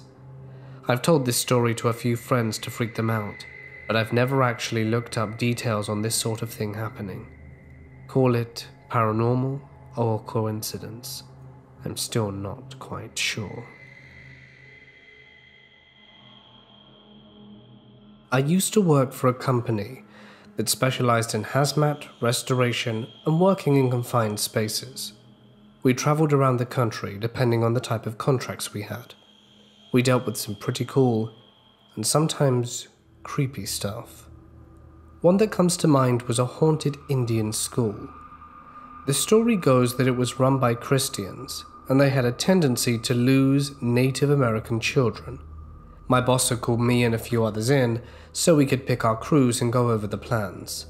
Most of us already had people in our crews that we liked, due to specific skills or because of their demeanor. This time we were instructed to pick guys who could keep cool at all times, since this job wouldn't really need anything special. It was going to be demolished by another crew after we went in. We got a warning about the building. The boss let us know that people broke into it all the time to do crazy witchcraft stuff, and to be careful of anyone who might reside in it, such as hobos, cultists, and, ghosts, because it was supposedly haunted as hell. At the site, our radios would go off and sometimes we'd hear someone talking. We thought it was just interference. Our harnesses would get tugged on and no one was there, and a few times I got to hear voices of people calling my name. I believe the place was haunted, and so did most of the guys. Several used to hold prayer circles before we went in, and a few refused to go in and would ask to be moved to different job sites, which we would do for their safety and ours. Quite a few things happened there, but nothing I can really call malicious. There were a few things that happened at the school that really did trip me out. One was when we had to do something called a pipe chase. Basically, I and another guy would follow a pipe for contaminants and remove them like lead, asbestos, or whatever. We were told that we had to remove some asbestos from several pipes that ran between the ceiling in what would be considered a crawl space. Usually these were a hassle because you have to keep your weight on I-beams and use boards in a very small area, but because we would do stuff like this often, it wasn't that much of a big deal. So while we were chasing this pipe, we ended up hitting a wall. The issue with that was that there wasn't supposed to be a wall there. Where the pipe met the wall, we could see that it led to an open area that had more contaminants. Our plans had shown that there was no wall. So I contacted my boss and asked him if it was okay for us to burst through. He gave the okay after making sure it wasn't weight bearing and there wasn't another access to there without having to break through it. We were through after about an hour or two, making a hole big enough for me and my co-worker. Immediately after we crawled through, we noticed that the pipe led to the corner of this area and down. Close to where the pipe went down was a square cutout, like if it had been a service entrance but didn't have a door or ladder. It was just a straight cut square in the concrete. But because we didn't want to crawl back to the rig to get a ladder, then wrestle said ladder into a confined space with another area that would require us to make the hole we made bigger. But because we didn't want to crawl back to get the rig, to get a ladder, then wrestle said ladder into a confined space into another area that would require us to make the hole we had bigger, to a spot that we weren't even sure had anything in it. I asked my co-worker to spot me up while I used a rope to climb down there and see if we even needed to work in there. This was a huge no-no, and it could have easily gotten me fired. But we were already fed up with this place and we just wanted to finish up and get out. Like, we wanted out of there ASAP. And some of the guys had already been complaining about feeling like they were being watched, or that someone had put their hands on them. I'd also felt someone tugging at my harness a few times, and when I would look behind me, no one was there. So I climbed down, and it was pitch black. This room must have been about 30 or 40 feet. My headlamp and flashlight did not seem to be giving me much light at all. It was super weird. I remember asking my co-worker to ask someone to run an extension cord and some lights, because I literally couldn't see anything unless it was a few feet away from me. He told me he'd be a few minutes, and I really did not want to be in there, so I told him that it was fine, and I was going to look around real quick to see if it was even worth the hassle. So when I'm walking around, I happened to see a shadow, like if someone was standing in the corner.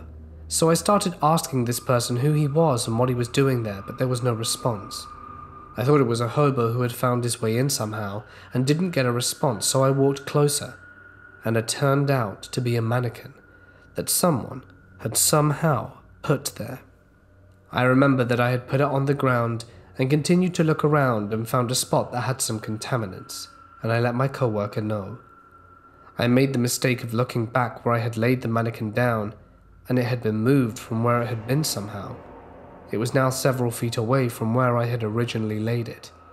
I literally freaked the hell out, scurried up the rope, but we still had to get the contaminants out, and I and my co-worker had to get a ladder and another 2 guys to keep an eye on us while we went down there to remove said contaminants. I wasn't willing to go back there alone, and the guy who had hole watch refused to be left on top by himself. What ended up happening is that while we were removing the contaminants, the radio started going crazy. My co-worker and I almost fell off our ladders because we felt someone push us hard from our harness.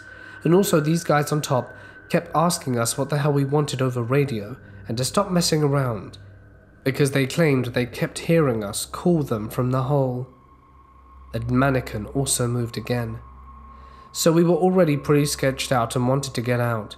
When we finished this job site ahead of schedule, we still had to go through inspection by a hygienist, and they asked to be accompanied by someone because they didn't want to go in alone. One of my bosses decided to accompany the dude because he also wanted to see the hullabaloo that had gotten us all excited. When they went down, he kept yelling at us over the radio to take things seriously, because he thought we were messing with them, because creepy crap kept happening, and they were inspecting every area that everyone had worked at. He knew that we took our job pretty serious. We had zero tolerance on horseplay at our job sites, mostly because the job was pretty dangerous. We did report to several government agencies, and a lot of the jobs we did were for the government or huge private businesses. At the end of the thing, he mentioned that he felt someone pull on his Tyvek hard enough to make a tear on it, and that the hygienist had heard people calling their name and had felt a hand. Basically, he said that they had gone through a gauntlet of crap. They also found the mannequin, and I guess that's when our boss lost his marbles and flipped out on us because he thought that we had put it there to mess with them. The strange thing about what he said was that it was standing in a corner where I had originally found it. There are a few other places I've been to that are pretty trippy. I think that school was the worst out of all of them, mostly because of the frequency of stuff that was going on and how absolutely crazy we sounded when we would get together and talk about it at our safety briefs before and after we ended our day. The reports we wrote must have had our bosses and other people thinking we were nuts, because even though we would do atmospheric testing for gases and whatnot before we entered or went down, given the situation, everyone thought we must have suffered from some gas leak or something, even though they knew and had warned us it was maybe haunted. There were several crews there in charge of different areas, so about 15 to 20 of us in total, and we rotated 6 or 7 people out of the site because they didn't want to be there for obvious reasons. Many years ago, when I first met my ex and her family, they lived in a mobile home. My ex has this younger sister who is a bit messed up, in and out of psych wards and stuff. My ex and her younger sister shared a room in this mobile home. While we were dating, and before my son was born, she told me this story about how her younger sister would wake up and talk to the man in the hallway. The man always had a suitcase and wore a brimmed hat. My ex and her family always dismissed the stories as the younger sister was a bit nuts. Fast forward a few years, my ex and I had a son together. Her parents moved out of the mobile home and into a house, and we were renting the mobile home to my ex. Our son's room was in the exact room where my ex and her sister had slept in. One night after our son had gone to bed, he was asleep for a while, and we heard him get out of bed. We figured he would come out of his room and ask to use the potty. Instead, he started talking to someone and said, "Hi," and started talking about his favorite stuffed animal, which at the time was Ducky. Curious, I called back and asked who he was talking to. He pops his head out of the room and informs me he's talking to the man with the suitcase and who's wearing a hat.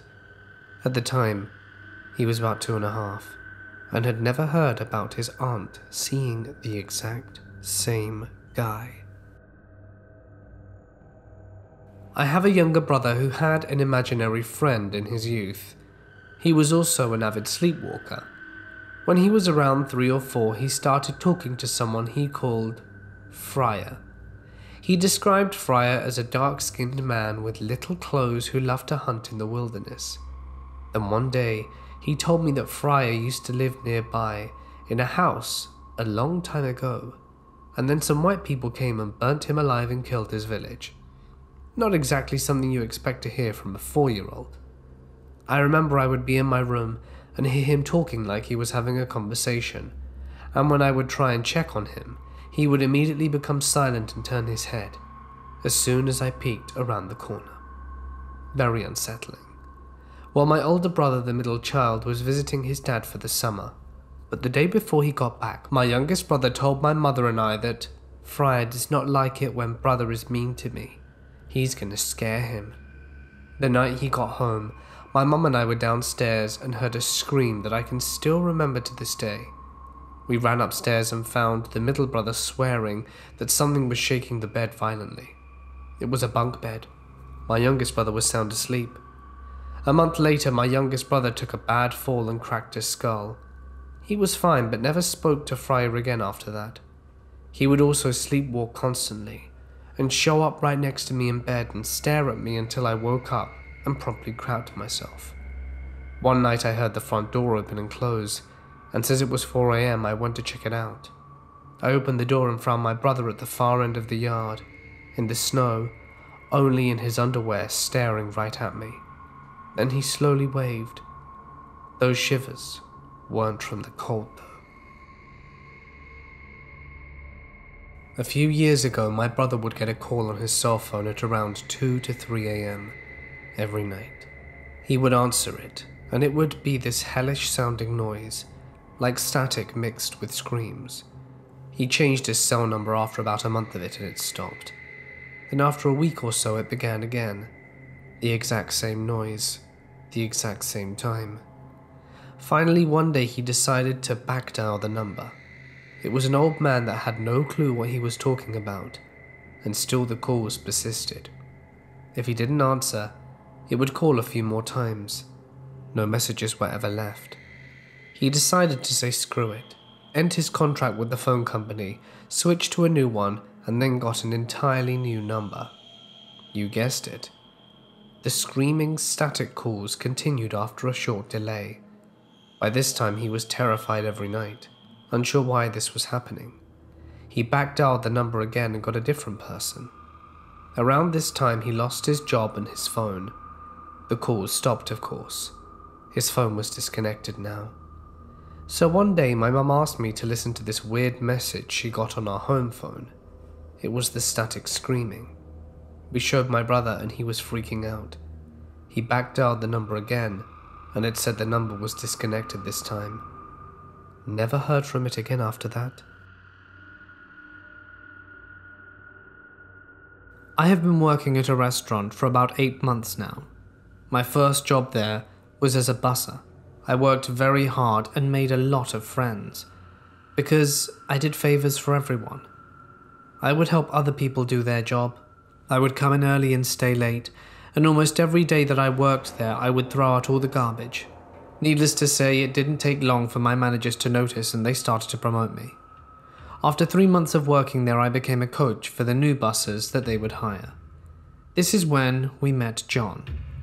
We had got a fresh crop of new buses, and it was up to me to get them up to speed. John stood out from the rest only because of how absolutely terrible he was at doing his job. I mean, it's hard work, but it's very simple concepts really. Pick up dirty dishes and plates and cups, throw away the garbage, wipe down seats and tables, then reset the table, and needless to say he was very bad at this simple task, if he even attempted it at all. A lot of the time he would just walk by dirty tables and ignore the mess until someone told him to bus it. I worked with him as much as I could, but he had a permanent scowl and "I'm too good for this job" air about him. It didn't take long for every one of our staff to hate this kid. It was to the point where people dreaded working the same shift as him. As for me, I knew he was terrible, but I'm a nice guy, and I knew that all I had to do was say the word and he would be gone. But instead, I figured he needed work like the rest of us. The final straw was about 2 months ago. Side note, our restaurant is the busiest sports bar in the state and would normally schedule 3 to 4 buses along with 3 to 4 hosts on a single night, but we would all split the tip money and walk out with around 80 to 100 each. That being said, I was bussing with John, who was terrible, and a new kid with no training, so I'm in overdrive work mode. I'm not talking to anyone and my feet are a blur. I'm bussing 10 tops in at about 1 minute flat down to the wood. The dishwasher is running slow, so I'm running to the back and starting washing silverware. Garbage starts piling up and I'm running a mountain of trash to the dump in record time, then right into mopping spills. I hadn't noticed at this point that the other buses were missing, so now my manager is on the floor helping me bus because I'm falling behind. I thought, screw it, we're crashing and burning, might as well find out what these guys are up to now. I check every nook and cranny of the restaurant. No one has seen these guys for the past 45 minutes. My manager is pissed at me, which really is the hardest part for me. So I was like, screw it, let me check in the parking lot. Lo and behold, I find John and the new kid smoking weed in between some cars. I grabbed the new kid by his shirt collar, took him aside, and I said, if you want to keep this job, get inside right now and help me out. Me and the new kid went inside, and John followed behind us. That night while closing, my managers asked me why I was slacking that night. I responded with explaining that John was distracting the new kid by trying to get him to smoke during our dinner rush, but the new kid knew better. I lied because I liked the new kid, and I thought he deserved a real shot like everyone else. The next day, Jay was fired, and everyone knew why. I got him fired. It's Christmas Eve, last night, and it was a normal Hispanic Christmas Eve, drinking, dancing, dominoes, and smoking cigars. It's about 10:45 and I am smashed. The only people standing at this point was my grandmother, who's a party machine, me along with my girlfriend, and my uncle and brothers, all down just chilling on the couch when I get a text. The area code was from my area, but I didn't recognize the number. I open up the text and see, "Hey bro, it's John. I'm a busser at, I was wondering if you're over 21. Yeah, I'm closer to 30 than I am 21. Oh cool. Do you want to buy me a bottle? I'm not old enough yet. Sure, whatever, where you at? Oh, I'm just driving around. Text me your address, I'll come by and pick you up." It was at this point that I got really confused about who I was talking to. John got fired and I didn't know any other buses called John. The liquor store's on the corner of this street and this street. Nah man, your exact address, I'll swing by and get you. At this point the red flags were up now, and I was thinking of ways to end the conversation without looking like a dick.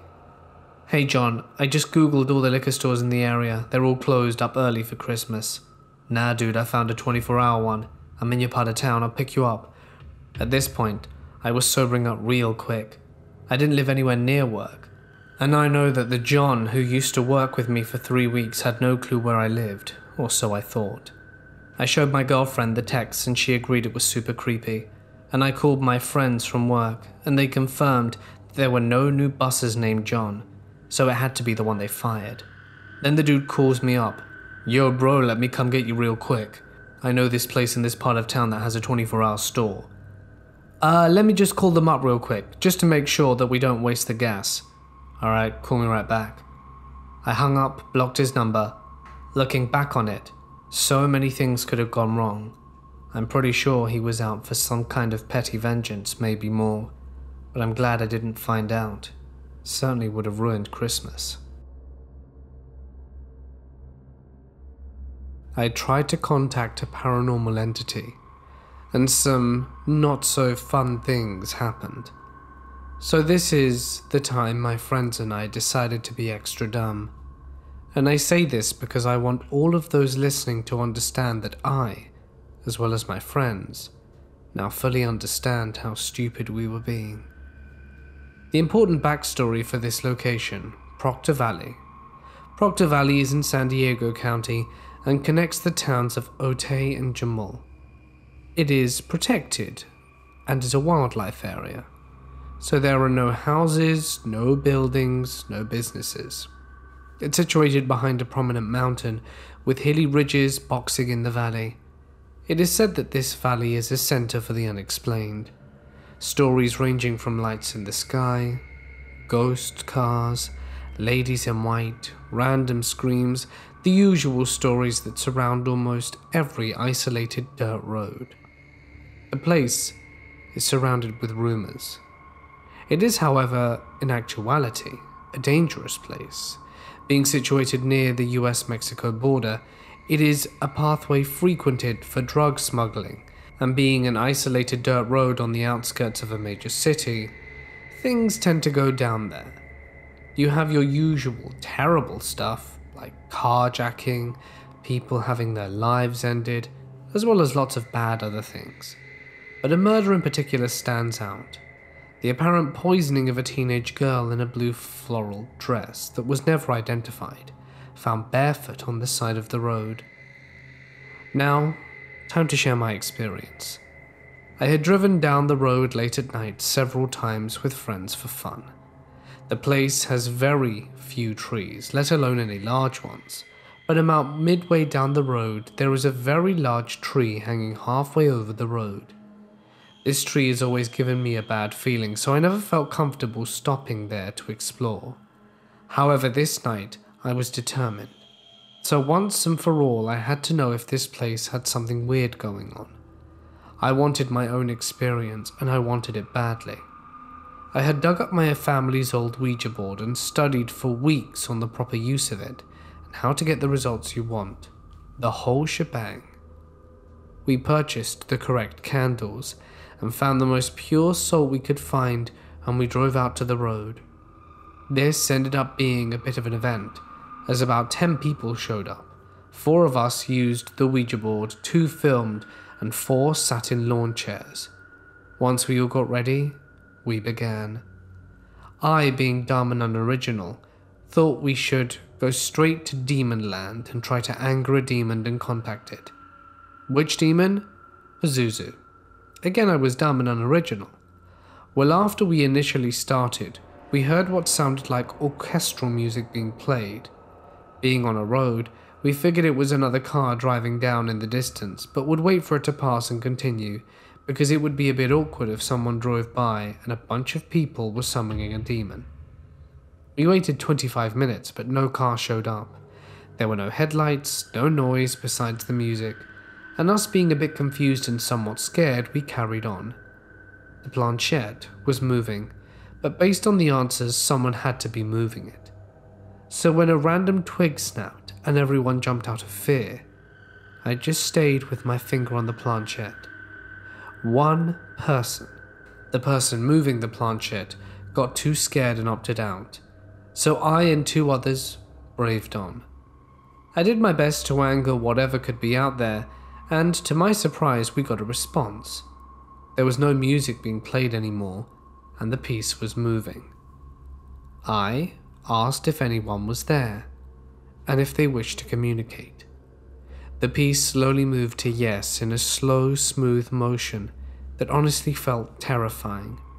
It felt like it was being dragged across the board, not like someone was pushing or sliding it. With the confirmation of something wishing to speak, I moved to the next question. Are you Pazuzu? The same feeling. The planchette moved to no. My heart sunk. I was thinking, okay, well, I got something biting, let's see what it is. I see everything is fixed on the board, eyes locked, and I asked probably the next logical thing that most people would. Are you a good spirit? Then the 2 phones that were being used to film the event turn off. They then wouldn't turn back on, and the planchette begins to move. It slides to the letter G, and we all let out a big phew. Everyone was relieved it was going to spell good, but then unsurprisingly, it moved to O, more confirmation, but then it stopped. Nothing. No movement at all for over 5 minutes. It was telling us to leave. I asked, do you want us to go? And as I finished the question, my friend drops to her knees. She was screaming and crying. I moved the planchette to goodbye, and I say it and rushed to her and asked her what happened. She said someone was walking over us and pointed down the road. I looked down, and all I saw was a cloud of dust roll off the road 15 feet away. This was the most honest person I'd ever known, and decided right then that we were leaving. She described the person walking towards us as having dark hair, long limbs, but no distinguished facial features. They walked like a video game character, glitching where they stride definitely didn't match pace at all, and their feet didn't seem to touch the ground.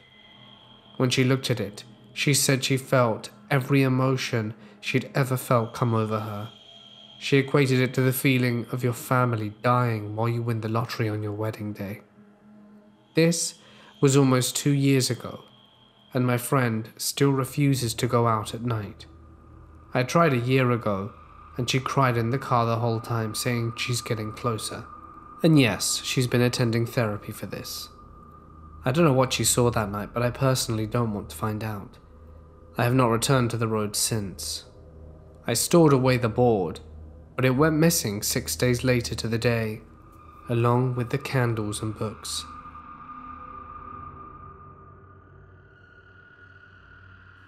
I was a nurse for 7 years. In my entire career, I worked at a single facility. The facility had many renovations done during the years as it opened in 1960. By 2011, when I started working there, only half the facility was the original building, and the rest had all been added over the years. I worked nights, mostly because I'm a night owl and found it easier than morning work. I had a number of odd experiences, but I'll share the main ones that stick with me. Firstly, I had experiences with the supernatural since the age of 3. so I believe in the supernatural, but wasn't obsessed, more aware, if that makes sense. There was one wing in particular that was part of the original building, which had a small sitting room and a television for residents to enjoy during the day. During my night shifts, this one area gave me such a feeling of dread and fear that I would only be near it for as long as I had to. I would go out of my way and take the long way back to the nurse's station just to avoid being near it. Nothing I knew ever happened there, but my gut feeling was screaming at me that there was something there, and it was not happy. This feeling eased during daylight, but once it was night, the feeling was there. It felt as if someone was watching me, and they didn't like the fact that I was there. I spoke to a few other nurses about this, and they all claimed they experienced the same feeling. One other experience sticks out to me. A 90-year-old woman called Jane went to breakfast, then asked to be taken back to her room for a sleep. She was a very healthy woman, but she said she wasn't feeling well. When the nurse did her next round 20 minutes later, they found that the resident had passed away in her sleep. I found out it was an aortic aneurysm, so she didn't suffer. Unfortunately, death is rarely quick in aged care, so usually a slow process of days or weeks. Jane was a very sweet Polish lady. She had outlived her children and her husband had passed many years ago, so she never had visitors. I would check on her and bring her tea at exactly 9:30 p.m. and say goodnight. As you could probably guess, not everything goes to schedule in healthcare, and it was not always possible to stick to a strict routine. But if it got to 9:35, she would ring her call bell and ask for her tea, then apologize profusely for ringing her bell, and every time I answered with, "Whenever you need help, press the button, it's not trouble, I love to help." She would then say her usual, "Good night, sweet girl," and I'd leave and get on with my shift. The funeral home was late to pick her up, and I helped the undertaker in the afternoon when my shift started. All the rooms had a call bell next to the toilet, one next to the bed, and the resident wore a necklace or bracelet with a call bell attached to it. When a resident passes, their room call bells are disconnected the same day, and the personal bell is put in the nurse's station ready for the next person to move in. At 9:36, the call bell went to her room started ringing again. This wasn't possible.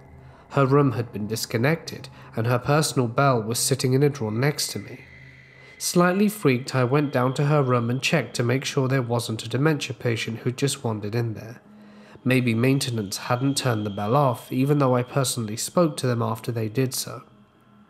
It was just trying to rationalize it, I suppose. I went into the room and it was pitch black. No one was inside and the bell had definitely been turned off, and I was unable to turn it off from inside the room, so I had to cancel it from the main desk. I instantly had a feeling of peace. Weird, because in every other situation I would have been a mess. I think perhaps she was just saying goodbye. As I was closing the door to her room, I heard a shriek, and my best friend came running down the corridor crying in a state. Once I got her to calm down, she said she was in the other wing chatting to Jane as she walked past her in her nightie. Then she turned the corner to the front wing, but when she looked around the corner, she wasn't there. She's dead. What the hell did she just see? This happened to me and my friend around 9:30 p.m. on a Saturday. I live in an area where not much goes on and is pretty safe for the most part. Me and my friends are dumb teenagers, both males that love urban exploring. Our favorite sites to explore are tunnels. At 7:30 p.m. one night, me and my friend were exploring some sites around the park, 2 blocks away from our house, full of small tunnels to explore. We felt a little weird because we didn't feel as if we were alone. There were a couple of disc golfers, but we watched them leave, so at this point the park was completely empty. My friend and I were just exiting a small tunnel to get back to the park as we were waiting for the disc golfers to leave, so we could go to the next secret spot, which were train tracks that were still somewhat in use. To get to the train tracks, you have to go through an off path in the woods that has a few curves, so it was hard to see. My friend led the way. A few seconds later, I thought I had lost him, so I yelled his name. Here's where things got weird. I heard what seemed like an almost distant yell or shout from the train tracks. I thought he had sped up, so I jogged up ahead and eventually ran into my buddy. This was just around a curvy turn, so I asked him if he was okay, and he replied with yes, like nothing had happened. A little suspicion ran through my mind, so I asked him if he had yelled at me from the tracks and had come back to get me. Shockingly, he didn't. He was waiting for me just at the turn, and he also said he heard the yell. While my friends and I are idiots, instead of going back, we quietly continued to the tracks. When we got up to the bridge with the train tracks, there was absolutely no one and nothing up there. All I knew was that I felt like I was being watched from the trees or something. I let my friend know about this feeling, and we quickly stopped throwing rocks into the creek and headed back to the park. I knew something was wrong as we were leaving. I just couldn't put my finger on it. We played around on the basketball court at the park before we left. Due to the creepy vibe, my friend and I decided it was best to take the main road back instead of the shortcut through the woods that led to our neighborhood. It was around 9:30 now. My friend and I were talking about what we should do all night, because he was now spending the night. The park had a soccer field across the street from it, so it had 2 gravel parking lots that are sort of hidden by trees. As we were walking past one of the gravel lots, I felt what seemed to be like a warning from my body. I passed it off as nothing, but as we crossed the street from the gravel lot, here's where things start getting creepy. I could see someone come out the shadows of the gravel lot. They had appeared to be wearing very dark clothing and a hoodie covering their face. I was getting red flags everywhere. The way they came out of nowhere was so subtle and perfectly timed. It was almost as if they were waiting for us to cross to start following. My friend hadn't seemed to notice the strange figure, so I told him to jog ahead a little, and he seemed confused. So I pulled him close to me and told him what I had just seen. He seemed anxious, so he picked up the pace a little bit. Every once in a while I would look over my shoulder to see where he was, and every time I looked he would be at least 3 feet closer to us. I could hear the figure's eerie breathing. Thank God we were close to an alley shortcut that no one really used but me and my friends. To get to it, you had to go up a little hill left of the street. I saw this as an opportunity. I mumbled to my friend, "Use the alley." He quickly nodded yes, and the second we made it to the hill, we casually jogged up ahead to the alley. I told my friend to wait for a second, peeked over the street from the alley, and there I saw them. What appeared to be a man in his 30s making his way towards us very quickly. I could see his eyes now. They were staring directly at me with an evil and sinister look. I told my friend to bolt up the alley to his house, which was connected to the alley, and we'd never ran so fast. We made it up the street and took a sharp turn to the left. We lost him at this point, sprinted through his front door and locked every single entrance. We turned off all the lights and hid for what felt like an hour. Thank God he was nowhere to be seen. I've never seen this person again, and sincerely hope I never do. A few months ago, my 3-year-old daughter had the flu. After she was feeling a little better, my wife took her outside into our backyard to play. My wife was sitting on the back step, and my daughter came up and asked her if she could play with the little girl on our slide. My wife said, "I don't see a little girl." And my daughter said, "She is right over there on the slide, Mum. Can't I play with her?" My wife said, "I don't see anyone." But my daughter insisted, "She is. She's on the slide and she's blue. Can I play with her?" My wife freaked out and said, "Let's go inside and make a snack." So they did. For the rest of the day, my daughter kept going out and looking at the back door and kept telling my wife that the little blue girl was lonely. I attended the same university for my bachelor's and my PhD. There was a lovely woman by the name of Jennifer, who was my reading in the content area instructor. The guys all swooned over her as she was gorgeous, and I loved her because she read us The Giver out loud. She was an awesome instructor and was doing her PhD in literacy. Fast forward a few years, and Jen had moved to South Carolina to teach literacy. I'm now in my PhD program and in the same grad student office she used to work in, with other literacy people and her colleagues. And then we get the news that she was murdered by her boyfriend. Everyone is in total disbelief and devastated. It was a huge blow to the department, as she was genuinely loved by everyone who knew her. So after a few days, her funeral and her body were brought home. I'm in the office suite at school very early in the morning when no one else was about. The grad students had a fishbowl office, 10 of us with group desks within a larger office suite that was locked and had light motion sensors. I'm walking in and past a locked door with windows when I see a woman with short dark hair walk the other way inside, which was weird because the lights didn't flicker on as she moved. So I walked around the corner to the door with a key code and let myself in. I walk inside and head to where I saw her. The lights flicker on when they sensed me, but no one was there. It's just me and an entire suite of empty offices. I swear to God it was her saying goodbye to a place she spent so many years at and where she had so many friends. It spooked the hell out of me though, and made me very sad. I work in a rural mental health center in my hometown. This happened about a year after I started working there. I was also going to college full-time and only going to work part-time. I worked at the front desk at the time, and there was one particular client who took a liking to me. This guy had done a lot of meth in his day and basically fried his brain. He had drug-induced schizophrenia and is also really into conspiracy theories. At some point, we spoke while he was checking in, and he found out my mum's last name through that conversation. We have a different last name due to my parents' divorce. But for the life of me, I can't ever remember giving that personal information to a client. But it could have just been that he knew who my family was, since this was a rather small town. And basically everyone knows everyone. Not to mention my family owns a pretty large business in our town, but he remembers me telling him, so really who knows.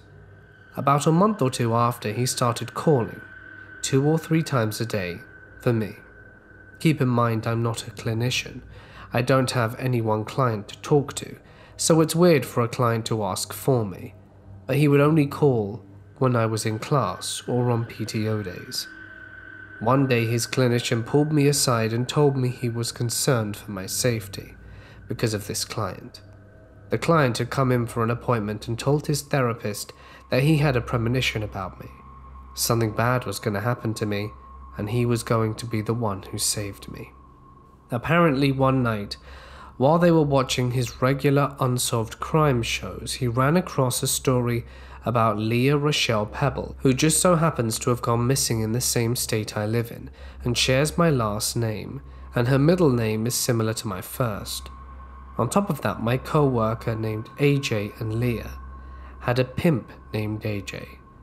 He had gotten it into his head that I was Leah and that I had been taken by my family and my co-workers and brainwashed into thinking who I now was, and as a result lost all the memories from my previous life. He was determined to save me and return me to my correct family. After that, I started noticing his car around pretty much wherever I went. He stalked my Facebook and messaged all the family members I had listed and my top friends. Luckily, I had told these people about this guy and not to engage with him. When he didn't get a reply, he wouldn't push it, except with my mum, who also worked in the facility. I worked just in IT. He would message her daily asking about me, asking why she took me and if she felt bad. I had to be walked in and out of work for about 6 months after, and I couldn't go anywhere in public alone. I think he dropped it eventually. I'm still not allowed to be up front when he's coming in, and occasionally still see his car drive by my house every once in a while. which is even creepier because I've moved twice since then. When I was 17 or so, I decided to become a novice urban explorer. I live in rural Minnesota, so there's no shortage of abandoned places to visit, if you know where to look. My boyfriend at the time lived in a tiny community just north of now then Minnesota, which had a 2-story house that had long been abandoned for 10 years. The story was a tree fell on the side of the house during a storm, and the guy didn't want to pay for the repairs and just left. I spoke with my boyfriend about exploring the place, but since there was a convenience store right across the street, to evade detection, he pointed out we had to go at night. So we set our time to explore on Friday the 13th, 2013. The crew we had was me, my boyfriend, and 3 other guys. While my boyfriend and I were waiting for our friends, we got a call from them saying that the front wheel straight up spun off their car and they needed a ride. I'm not a particularly superstitious person, but it kind of seemed odd to me, seeing as the driver took really good care of his vehicle. Anyway, let's fast forward to the action. It was around about 10 p.m. and my boyfriend parked his car on a dirt road about a quarter mile away from the house. We really didn't want to get caught, and hiked in and decided to look in the backyard first. It was really overgrown, with waist-high prairie grass, and was generally uneventful, until we looked into the back window of the house. One of them seemed to go into a pantry, where there was still canned food on the shelf. The door to the pantry was open, and from there we could see a full set of living room furniture, couches and all. This kind of leaves me to disbelieve the whole "he left because of the tree falling" thing. It seemed like the guy who left there left in a hurry. Our original plan was to go in through the back door, but it was locked with some industrial grade stuff, so we went around the front of the house, which had a screen-enclosed porch. Thankfully it was unlocked, and we were able to look around the porch area. Knee-high stacks of Life magazines were absolutely everywhere, some of them dating as far back as the 80s, weather-worn and chewed through by animals. After fooling around for about 10 minutes, we decided to embark inside. Naturally, being a 17-year-old girl in a group of 19-year-old guys, I was elected as the one to open the door. But once I put my hand on the doorknob, I heard a noise on the other side of the solid oak door. 4 deliberate, rapid-fire knocks. Everyone booked the hell out of there faster than I've ever seen. We ran the entire way back to my boyfriend's car, but it wouldn't start. Everyone was afraid to go outside, and one of my friends kept claiming that he heard footsteps coming towards us. This was probably rubbish in hindsight. After a few long minutes, my boyfriend's car finally decided to start, and we punched it back to his house. Once we got back, everyone had their speculations about what the hell was on the other side of the door. My personal theory was there was a squatter inside that saw us snooping around and wanted to scare us away. I know that dilapidated houses can make weird noises, but the knocks we heard were very deliberate, not something a structural shift or animal could make. To this day, I have not visited the house again, or any other abandoned house in the area. So kids, if something seems like a bad idea, it probably is. And creepy squatter guy? Let's never meet again. When I was in my senior year of high school, one of my friends had a Ouija board that we would play with often. One night we decided to play the Ouija board at the cemetery because we wanted to see what would happen. We believed in the paranormal to some extent, but we were also skeptical. We just wanted to have a good time and hopefully get spooked. We specifically liked this cemetery because it was the easiest to sneak into. Its fence was a very low, short wall that you could hop over. There were recently dug places for new burials that were going to happen. We played a few times and spoke to some ghosts, nothing really scary or weird. We asked them if they were alone when they died, what their names were, etc. While playing, we started sensing this really awful smell. like rotten eggs and dead animal. We looked around and assumed it was coming from the holes that were freshly dug. We eventually left it because we got bored and the smell was gross. When we got in the car, we took off our shoes and started to sanitize our hands. That smell suddenly appeared out of nowhere. It was very strong. It smelled like death. We kept putting hand sanitizer on our hands, and when we would sniff them, it still smelled like it. After realizing the smell would not leave our hands, we all of a sudden got a chill and began screaming. We were all screaming inside my friend's car like girls from a horror movie. We finally calmed down and my friend turned on the engine and we bolted. We eventually started laughing because the whole ordeal was pretty funny, and we got what we wanted. But we'll never forget the smell and how it wouldn't leave us be.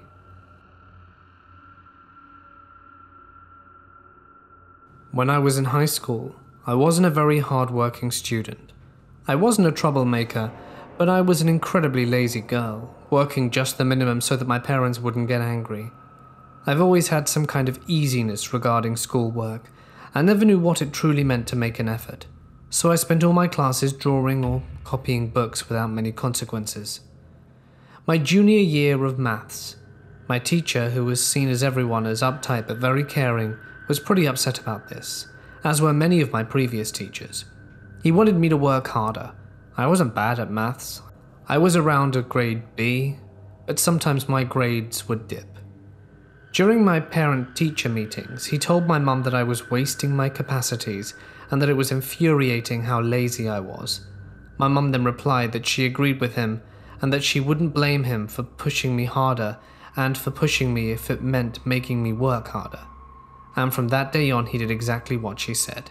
In every maths class, I would always be the first person to be questioned. He would also make sure that during the tests, he'd push me and say, "You can do it, Elisa." It made me feel quite uncomfortable, because at that age no one wants to be the center of anyone's attention. My classmates started to realize that my maths teacher was a little too obsessed with me, and teasing me a lot about this. The last class before Christmas break, the maths teacher threw a little surprise Christmas party. It was very nice, him giving us chocolates and mock champagne. We had a lot of fun. And during the party he poured me another glass of mock champagne, telling me that I deserved it because I was doing better. And it was true. Because of all the attention I was forced to work harder, so my grades were being pushed to about an A. I accepted, but didn't drink it entirely, as I have diabetes and had already had way too much chocolate. But during the next class I was feeling quite ill, almost faint, and finished my last day of school before Christmas in the nurse's office. At that time, I wouldn't even think it was because of the alcohol-free champagne. I thought it was due to my diabetes, that I indeed did have too much chocolate, even if it didn't look like my usual crisis. A few weeks later, my class threw some kind of charity event. It was a class project and we were very proud. In my country, we don't have proms, so it was our occasion to wear formal clothes and dance together at school. The maths teacher was invited and was helping some of the boys to tend the bar. He served me an alcohol-free cocktail, but before I could drink it, a classmate of mine called Flora poured some vodka into it, even though it was forbidden to bring alcohol to school. I was mad. Because of my diabetes, I couldn't drink alcohol, so I told her that she could just throw the cocktail away. At the time, I thought she did, but when I think about it, I wonder if she chose to not waste the alcohol and opted to drink it herself instead. The event ended pretty badly because of the alcohol Flora had bought. Some guys were very drunk and they started breaking things, and Flora passed out because of the alcohol she had. The event ended. Flora had been admitted to hospital and was in a coma. It was pretty severe, and we spent the next day at school being lectured. Flora actually got expelled from school and never went again. I was very upset with her. Because of her, every event would now be forbidden, and our projects were a failure. We gave a very bad image to the association that we were raising funds for, so I kind of ghosted her and never asked her if she was doing any better. I feel bad about it now, but at the time I was immature. But because of that, I'll never know if she was ill because of the alcohol or because of my cocktail. A few weeks later, I failed a maths test. It had been a long time since I'd failed a maths test and my maths teacher was angry. He yelled at me in front of everyone, saying how much of a disappointment I was and that I was hopeless, that I would just end up living in a cardboard box under a bridge. Something was off, I was feeling it. He had a very weird look in his eye. It chilled me, and I couldn't help it, and I started crying. He calmed down a bit and said he would give me an hour of detention during which I would copy my lesson. I was a bit surprised because normally detention is for bad behavior, not for bad grades. But I was a little relieved because it was a small punishment. My parents would never know. I lived quite far from high school, and there were buses only every hour. And because of that, even if I finished a class at 4, I could never be home before 5. And when I'd gotten detention between 4 and 5, my parents would never know. But then when he officially gave me the detention hour, he said that he wanted to be personally present during it, and that the only possible hour was 5 p.m. to 6 p.m. I was nervous as I knew that meant I'd have to tell my parents, and they'd know everything. As I said earlier, I wasn't a troublemaker, so I first planned to go to detention, but during the day my friend and I spoke about it, and I was feeling more rebellious. So I decided not to tell my parents that I was in detention and that one of my friends would pick me up at 6 and drive me home. At 5 p.m. when heading towards the detention room, I was angry, mumbling that it wasn't fair to be in detention because of one bad grade. And when I arrived, I realized I was the only one waiting. I then realized that I would be the only student there, alone with that maths teacher who was a little obsessive, and it was getting dark. It was late winter, and it was a big note for me. And when I saw him coming, I panicked and said, "Sorry, I have an emergency, I have to go now. I'll email the school for rescheduling the detention," and ran off. He started to yell at him and said that I had to obey him and go to detention and that he would call my parents, but I didn't care. I knew something was up. I sprinted towards the bus stop and caught my bus and made it home. I was afraid that he'd ring my parents, so when I arrived I was shaken, but my parents greeted me normally, so I assumed that he never did. He never came back the next day, nor in the next few weeks. Eventually I learnt that he actually quit his position at the school. A shrink came during an hour to ask us if we ever wanted to talk about the maths teacher, but as no one knew what was going on, we didn't have much to say, so the shrink left and we never heard from him again. Until a few months ago. I became a teacher. How ironic, given my laziness when I was a teen. And one day, chatting with my coworker, I mentioned his name, talking about my weird, bizarre maths teacher and how I skipped a detention hour, and one of my oldest coworkers went very pale hearing his name. In fact, a few days after the detention hour incident, my maths teacher was arrested for having downloaded some videos from the dark web and some kind of snuff movies starring children and young teens. Maybe this detention hour was just a detention hour and I would have gotten out of it without any issues. But now I'll never know, and I've always wondered what would have happened if I'd have stayed there with him and hadn't have caught my bus. And sorry, Flora, maybe I was the reason that you were expelled. I figured I'd share with you some strange and what I believe to be paranormal experiences happening at my place of employment. I work at an old restaurant in a city in Oregon. I will not say which or which city for obvious reasons. The restaurant has been around 35 years, so you can already imagine how old the building is.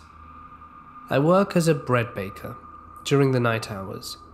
My shift is usually from 8:30 p.m. till about 3 a.m., depending on which products need to be made.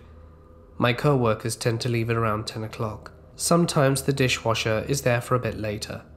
Thought I got lucky moving here and landing this job right away at $13 an hour, and now I don't feel so lucky. My first experience was the second month of working there.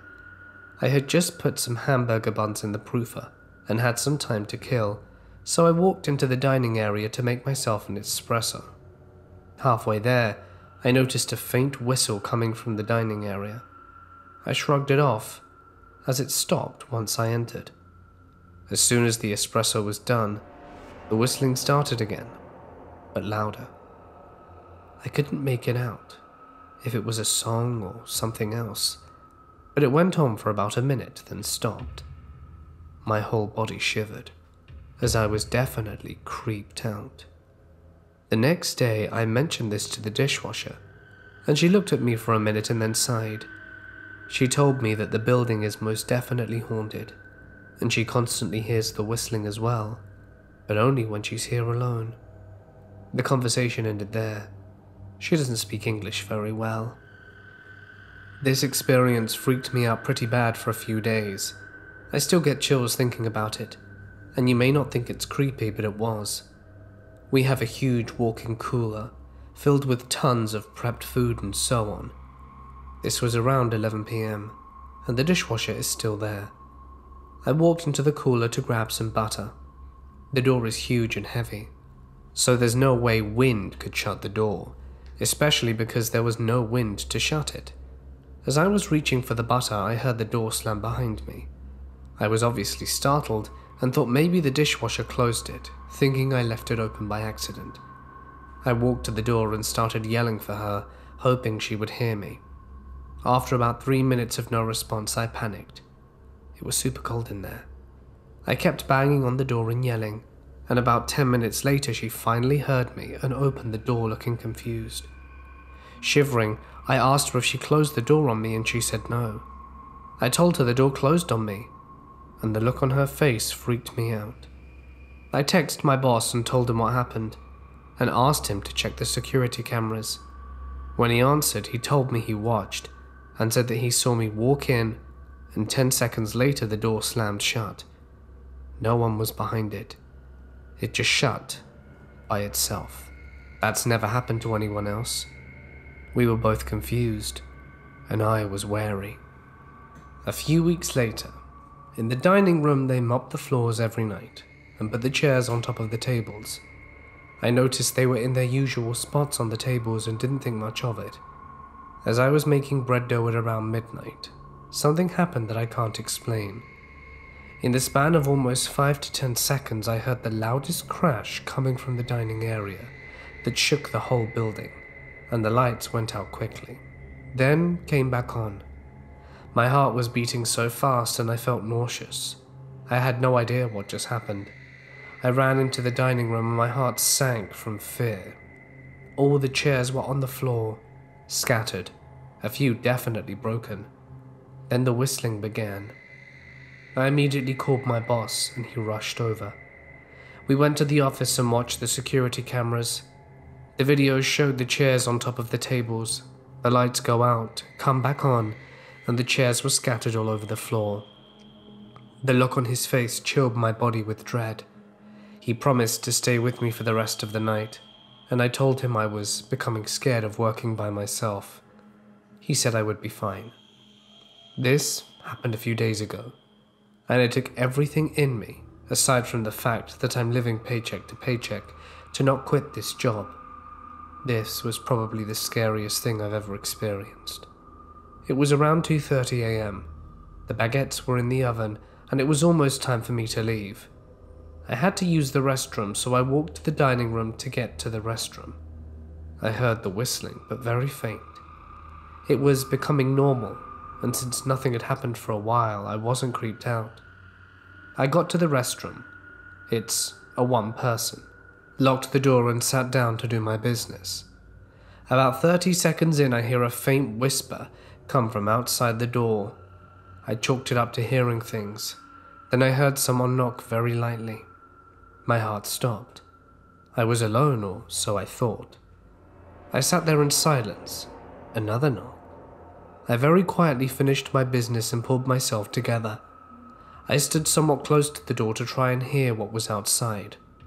Another knock, and then I heard a faint whisper say, "Hello." I almost screamed, and almost wet my pants, even though I had already peed. I kept quiet, in the fear that this maybe wasn't a ghost, but a junkie or creeper who managed to slip inside somehow. It knocked again, louder this time, and the voice whispered, "I know you're in there." It sounded like a man's voice, but I couldn't tell. It began to jiggle the handle of the door, and that's when I flipped out, screamed to leave me alone, and the handle jiggled more violently, and then abruptly stopped. I stood there in fear for about a minute. It slammed the door so hard I was surprised it didn't fling open. My heart was racing and tears were streaming down my cheeks. Everything went silent for a good 20 seconds. There was another loud bang that shook the whole restaurant again. The door swung open so violently, and no one was there. I ran out of there so fast, screaming and crying. The chairs were flung about, tables turned over, coffee cups shattered on the ground. I ran to the kitchen, grabbed my things, shut the ovens off. Hell, I didn't care if the baguettes were done or not, and ran out the building to my car. I called my boss, sobbing and hyperventilating, and he told me to wait in my car. He arrived 5 minutes later, flying into the parking lot in his car, got out, but I told him I was not going back in there. He went inside and came out about 10 minutes later, looking weary and upset. He told me he watched the security footage and couldn't believe what he saw. As soon as I had closed the bathroom door, he saw a sort of dark, cloud-like figure float in front of the door. Right before the bang, the camera went to static for a few seconds, to show the whole dining room a mess. Then the camera showed me running out of the bathroom. It's only been a few days since that happened. I'm still shaken a bit by it. My boss gave me the week off, paid time. I need to think this through. Is it actually worth it? Working in constant fear? This is my brother's story, not mine. He is the janitor at this church and he works late at night. Before he started working there, he not only didn't believe in ghosts, but he literally thought that those who did were of an inferior intelligence. The first experience he had was when he was trying to study in this one room at the front of the church. He was trying to study, but the noise started, and it sounded like whispers in a language he couldn't understand. He thought his brain was playing tricks on him, so he kept trying to study. But the noise got progressively louder and louder until he couldn't take it anymore and ran out the church. The scariest experience he had was one night when he was vacuuming. He had a phone at the time that would super annoyingly inform him every 5 minutes for the hour before it died that it had low battery. He was vacuuming like he always did, and then he received a call. It was from the church's phone number, and before he could pick up or reject, his phone instantly died. He started sprinting to his car, and he heard the noise of the door in front of him open even though it just stayed shut. He told me he smoked 14 cigarettes in his car on his 10-minute drive back to his place that night. Then, after having these experiences, he started asking other people who worked for the church if they'd had anything strange happen to them. All of them said yes. The scariest one was of this lady who works in one of the offices in the church. One night she was working late, and the church was empty, when this old woman who she knew appeared out of nowhere. She was all like, "Hey Mabel, coming to service tomorrow?" But Mabel ignored her and continued towards the stairs and started walking up them. She was very confused and felt that Mabel was being rude or perhaps didn't hear, so she left her office to go upstairs and find Mabel, but there was no one there. When she got to the top, she remembered that this particular old woman had had her funeral in the church recently after dying the week before. And now that I can talk about my own experience, I was once closing up an event at the rec center I work at. I was locking the doors and picking stuff up and doing general cleaning when I heard 2 notes played on a piano in the big event room I was in. I asked who was messing with me and looked around, and there was literally no one there.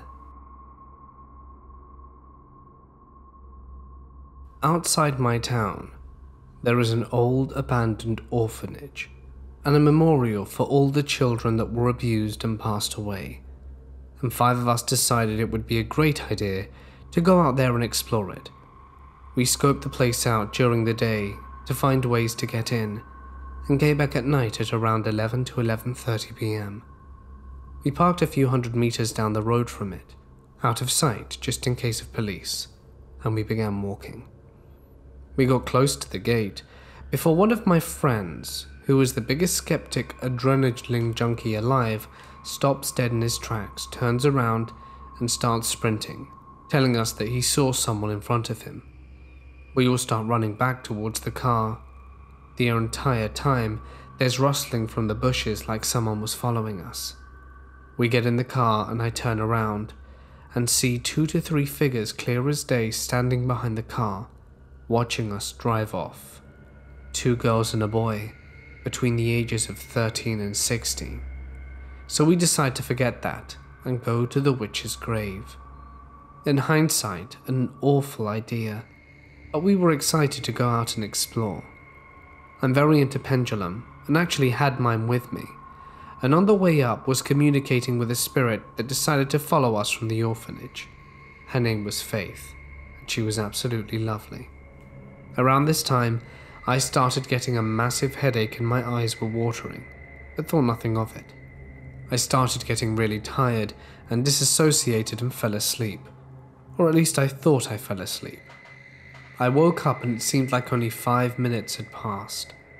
We were just reaching the town with the grave, and one of the guys sitting beside me, Jay, was saying how I was staring out the window the entire time, going into a burst of laughter, and I sounded different, and my laugh was different.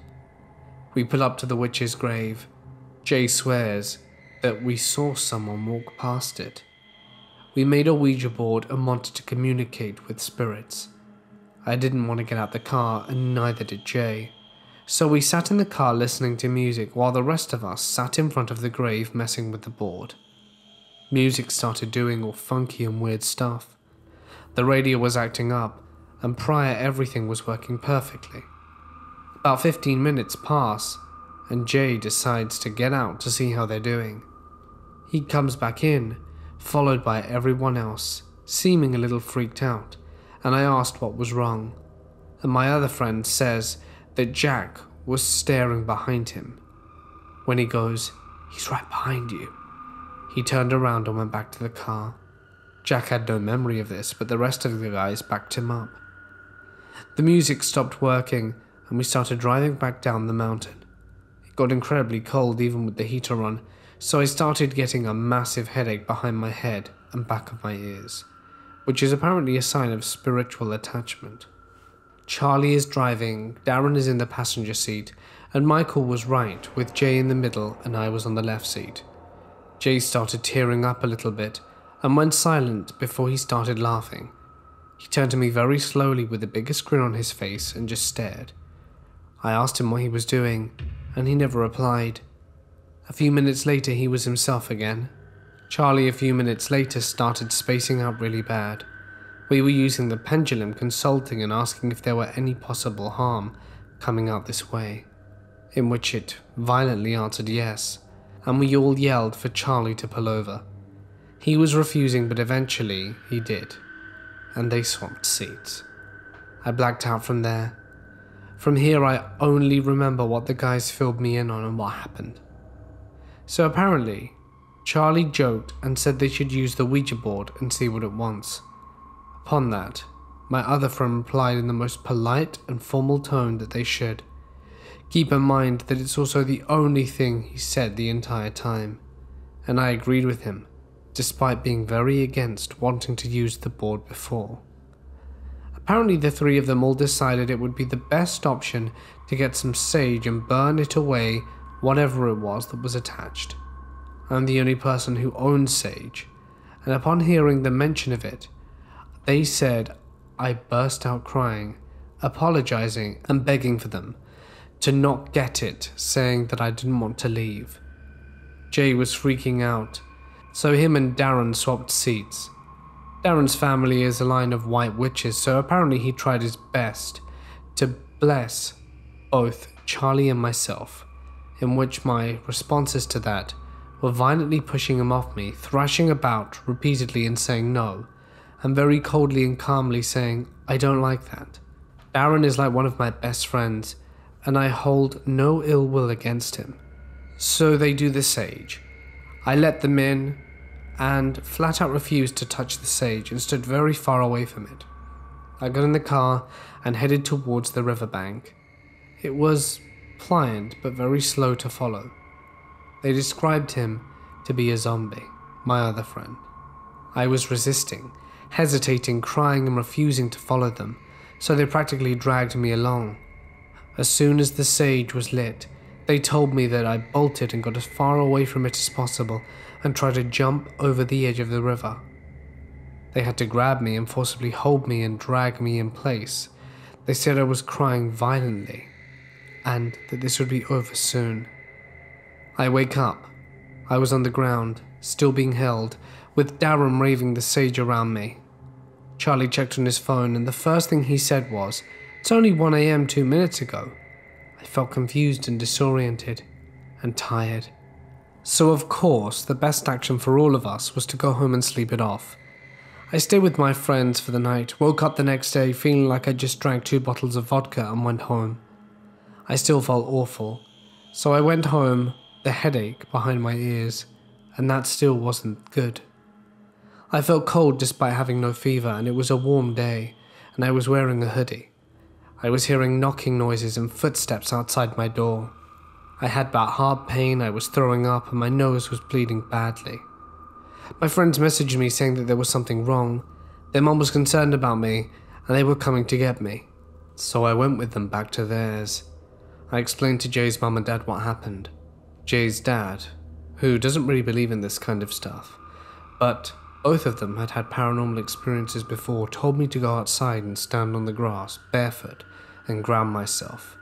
That kind of worked. My other friend also turned around to stare at the gate because we both heard and saw something, and Jay's mum later confirmed that she saw it too.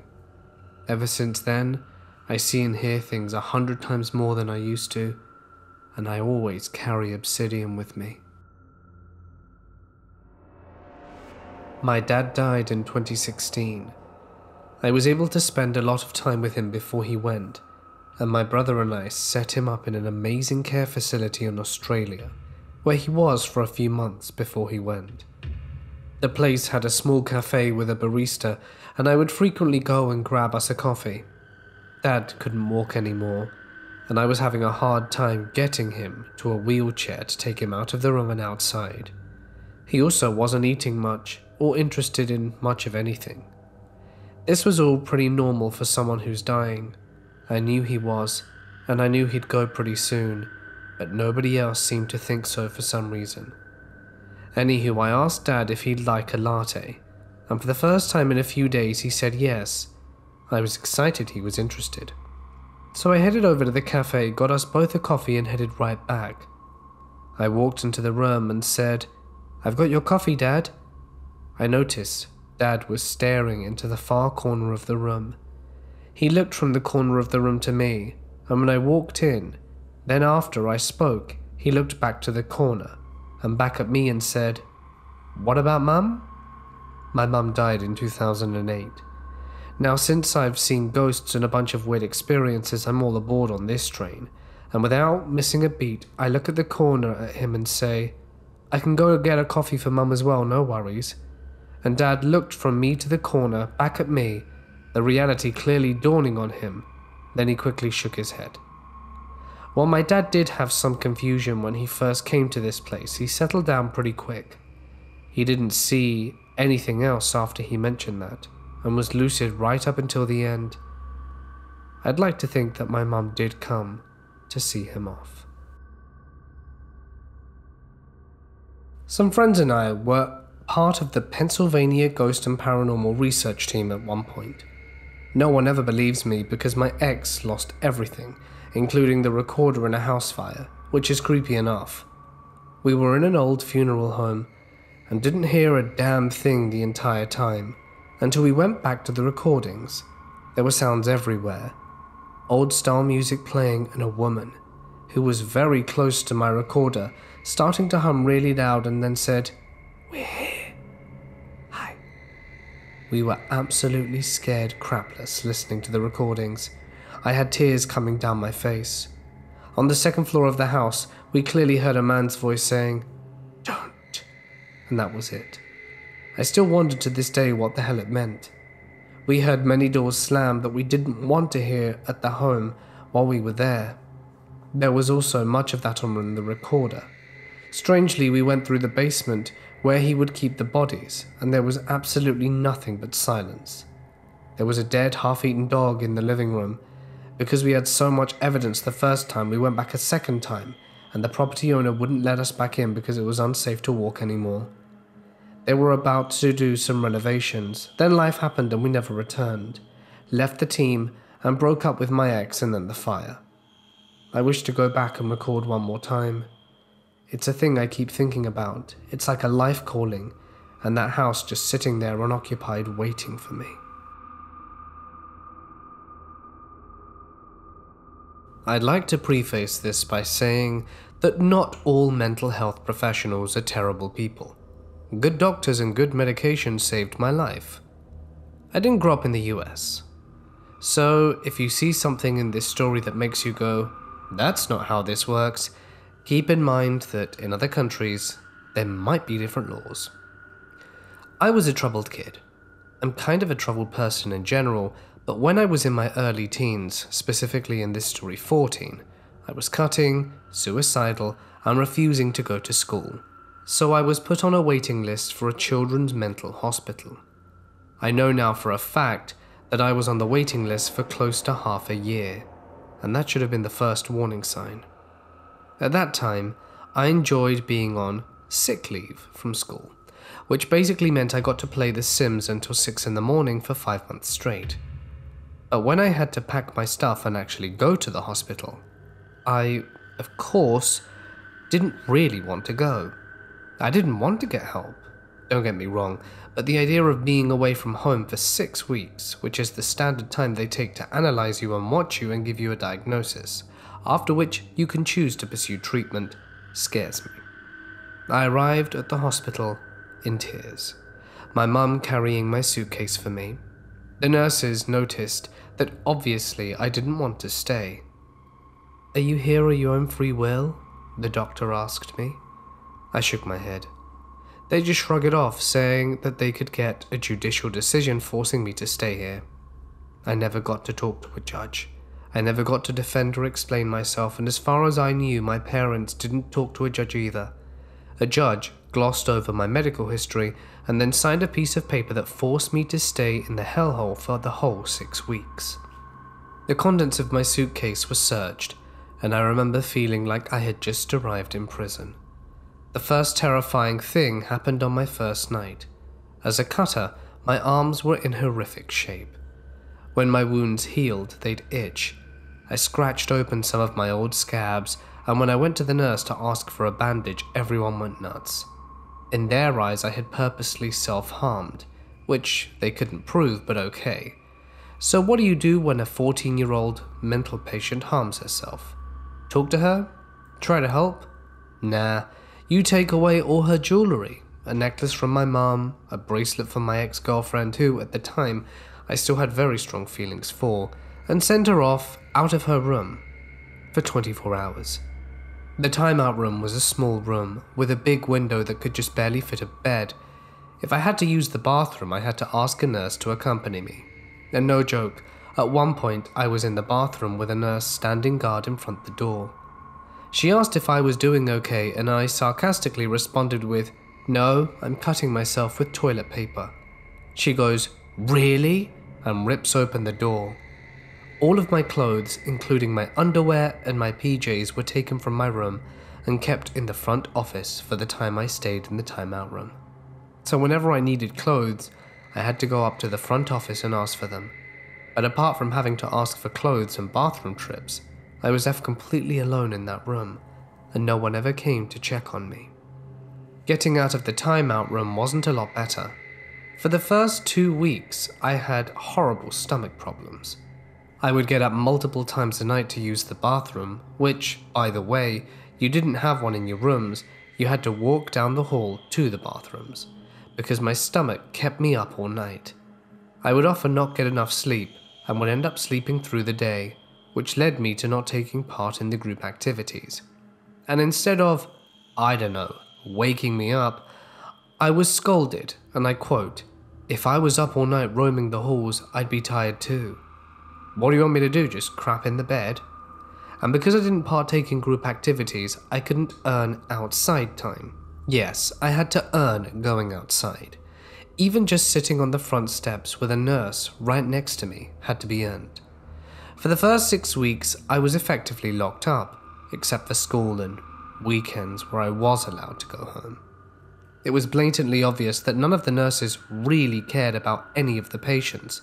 They weren't even real nurses, they were more like prison guards. One of them straight up looked like a homeless guy. Another sounded like she'd been a 5-pack-a-day smoker her whole life. And I mean, all of them were chain smokers. Every free second they'd use for smoke breaks, right outside the door too, with the doors open, so that all the other kids who were currently going through nicotine withdrawals could smell the cigarette smoke. I saw a real nurse once a week. She mainly checked for self-harm. One time, I self-harmed at home over the weekend. I told her my pet bunny did it, and she believed me.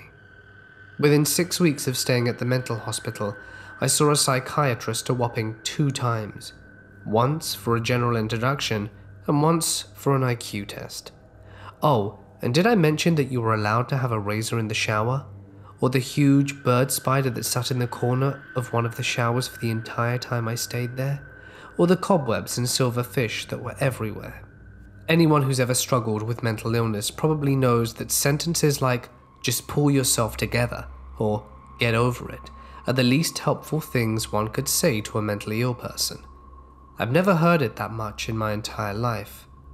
There was one instance where another patient, who was deadly afraid of spiders, came running out of her room in a borderline panic attack because she had woken up to a spider directly in front of her face. Know what they told her?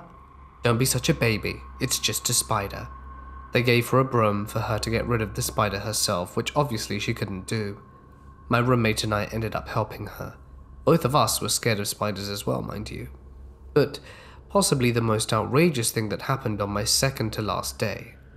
Someone had told the guards that I had smuggled in a razor blade, so they pulled me out of breakfast and searched my body from top to bottom, stripping me naked with the door to the nurse's room wide open. When they didn't find a razor blade on me, they tore my room apart. They didn't find one in there either, but found one laying in the floor of the hallway. It was still in a wrapper. I wasn't the only patient who cut herself. As a matter of fact, I don't think there was a single female patient who didn't. That blade could have belonged to anyone.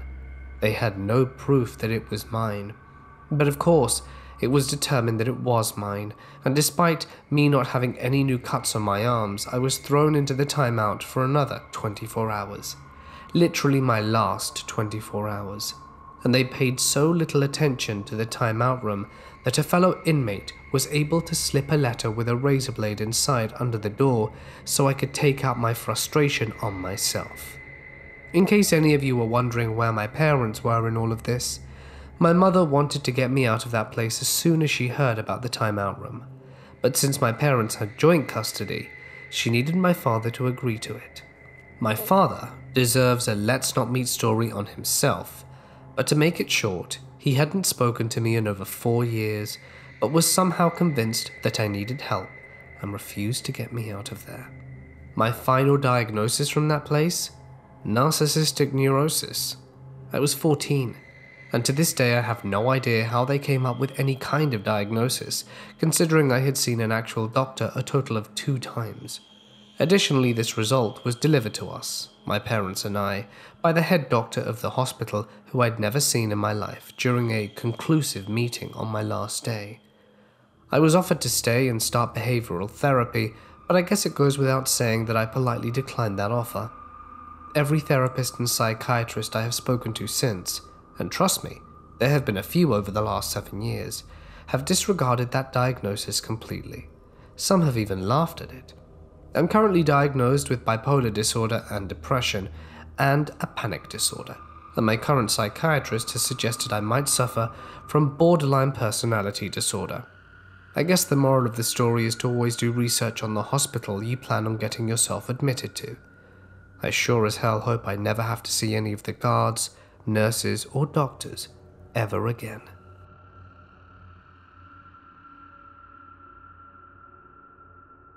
In my life, I have neither seen or felt anything I would classify as paranormal. Yet, I do believe it does exist, except what I decided to call the window episode and some Ouija tests. Here's my story. It must have been during high school. I was home just after being left alone by my father and brother, so I decided to make something to eat for myself when I heard it. Some rather strong knocks against my window. I assure you I was convinced my father or brother were back to get something that they must have forgotten and just warned me of their presence. There had to be someone around the window. But there was nothing. No one. I checked all the windows in the house, but still nothing. So I just freezed for a few seconds, not understanding what happened. Was it bugs? Is it impossible for an insect to cause such a loud noise multiple times? Birds, perhaps? The wind? In any case, could it have been the neighbors? But then again, they live on the opposite side of where my brain has located the sound, and I have definitely recognized the noise that my windows could produce. I had thought about this during at least more than 1 year, searching for any explanation, but there was still none. But there are two elements drawing my attention in this episode. First, I heard the noise a bit after being left alone, as if the thing that caused the noise was heading towards me and just waiting for me to be alone. Then I recently noticed that the window episode coincides with the period where I made a Ouija with friends. It wasn't a very troubling experience. The glass was moving, forming more or less credible answers, that's all. But if the window noise is linked to my Ouija experience, I admit it's a bit more troubling. I have to talk about this with my friends. I have to talk about this with the friends I made the Ouija with. None of them gave me any other explanation, and I haven't told my family this. Not even sure if they take it seriously.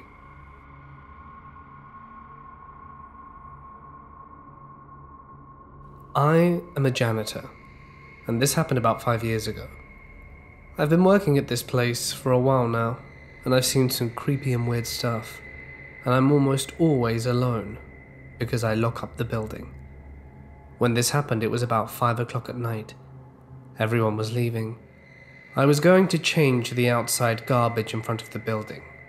As I was walking out, there was this girl sitting in one of the chairs in the lobby waiting for her ride. I nodded to her and smiled and walked out and started changing the bag. Now the trash can is directly outside the doors, so I would have seen anyone walking out. And there are windows everywhere, so I would have seen people get up and leave the room as well. It only takes me 20 seconds to change the bag. I walk inside with the trash bag full, and I look at the chair and someone completely different is sitting there. It was also a girl. She notices me staring, and, lost for words, she gives me a weird look. "Was there anyone sitting there when you came in?" She gives me a weird look. "No." "How long you been there?" "I was directly behind you when you walked out." "You didn't see someone else there, another girl maybe?" Her face goes white and concerned with a mix of fear. "No, I didn't." I was lost for words and walked back in. That girl was nowhere to be found, and I haven't seen her since. Keep in mind, I've seen a lot of stuff and heard weird things in this building. I've even heard my own name through a podcast, and the lights flickered. Shortly after the birth of my first son, I had a strange experience. While I was laying in bed with my newborn, I experienced that unmistakable feeling of a cat walking across the top of my pillow. I thought maybe one of my own had snuck into the bedroom, and so I sat up to swat it away, but nothing was there. My door was closed, no cat was in the room. At another time, I also fell asleep, laying with my son.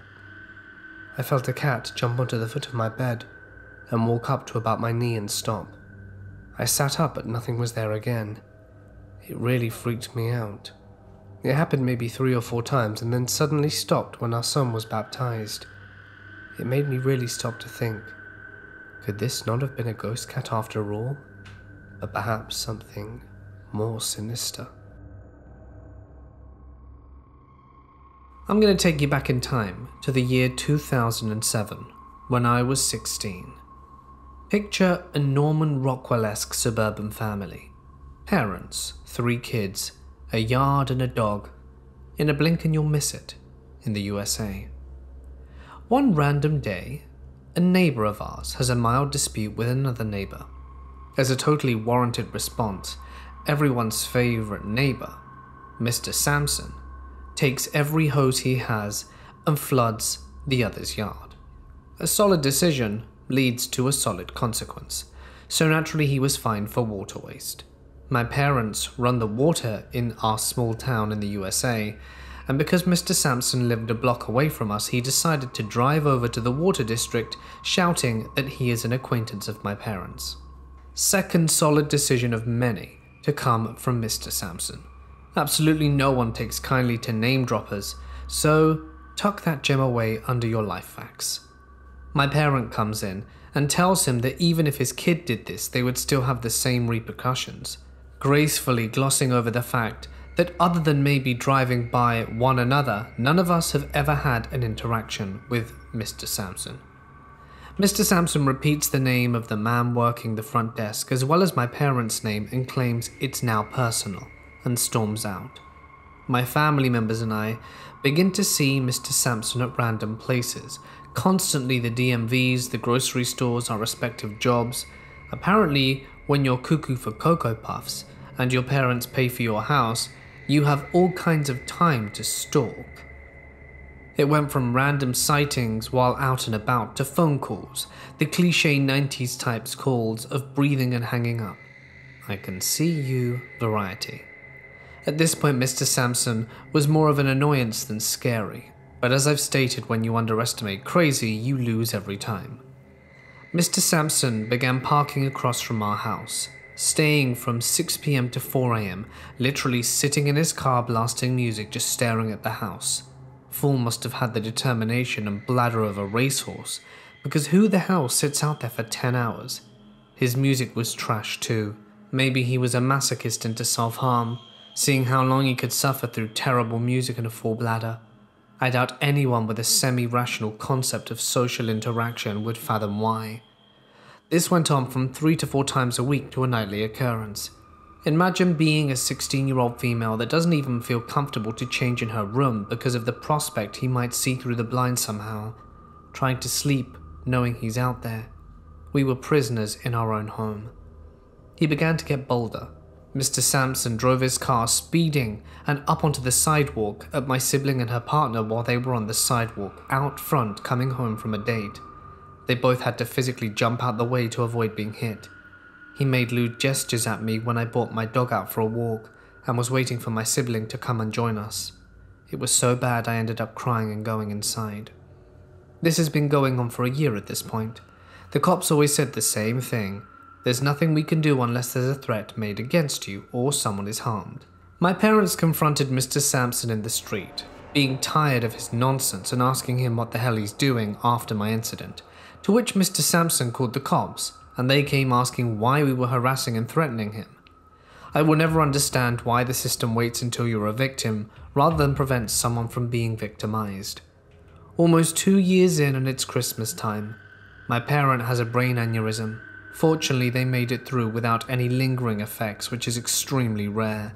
I convinced my other parent, who had been living at the hospital with their sick partner, to come home and shower and eat.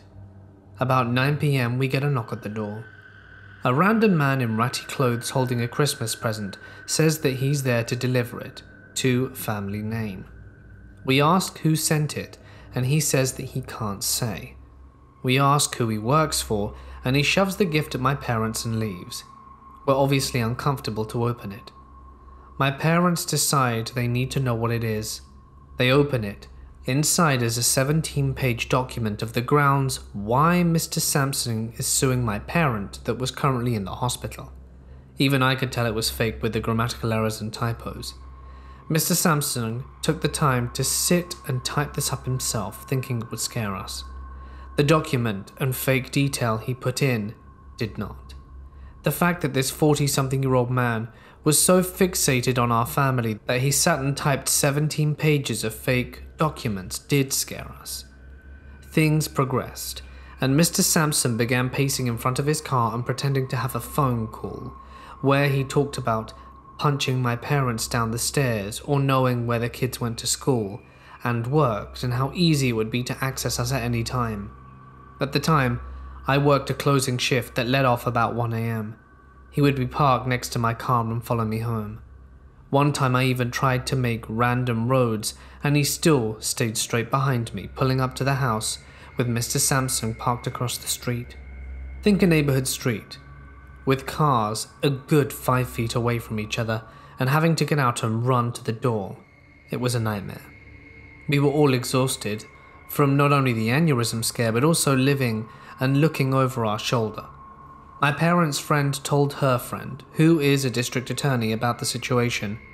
She called and came over and took our case pro bono. Testifying was a wild ride.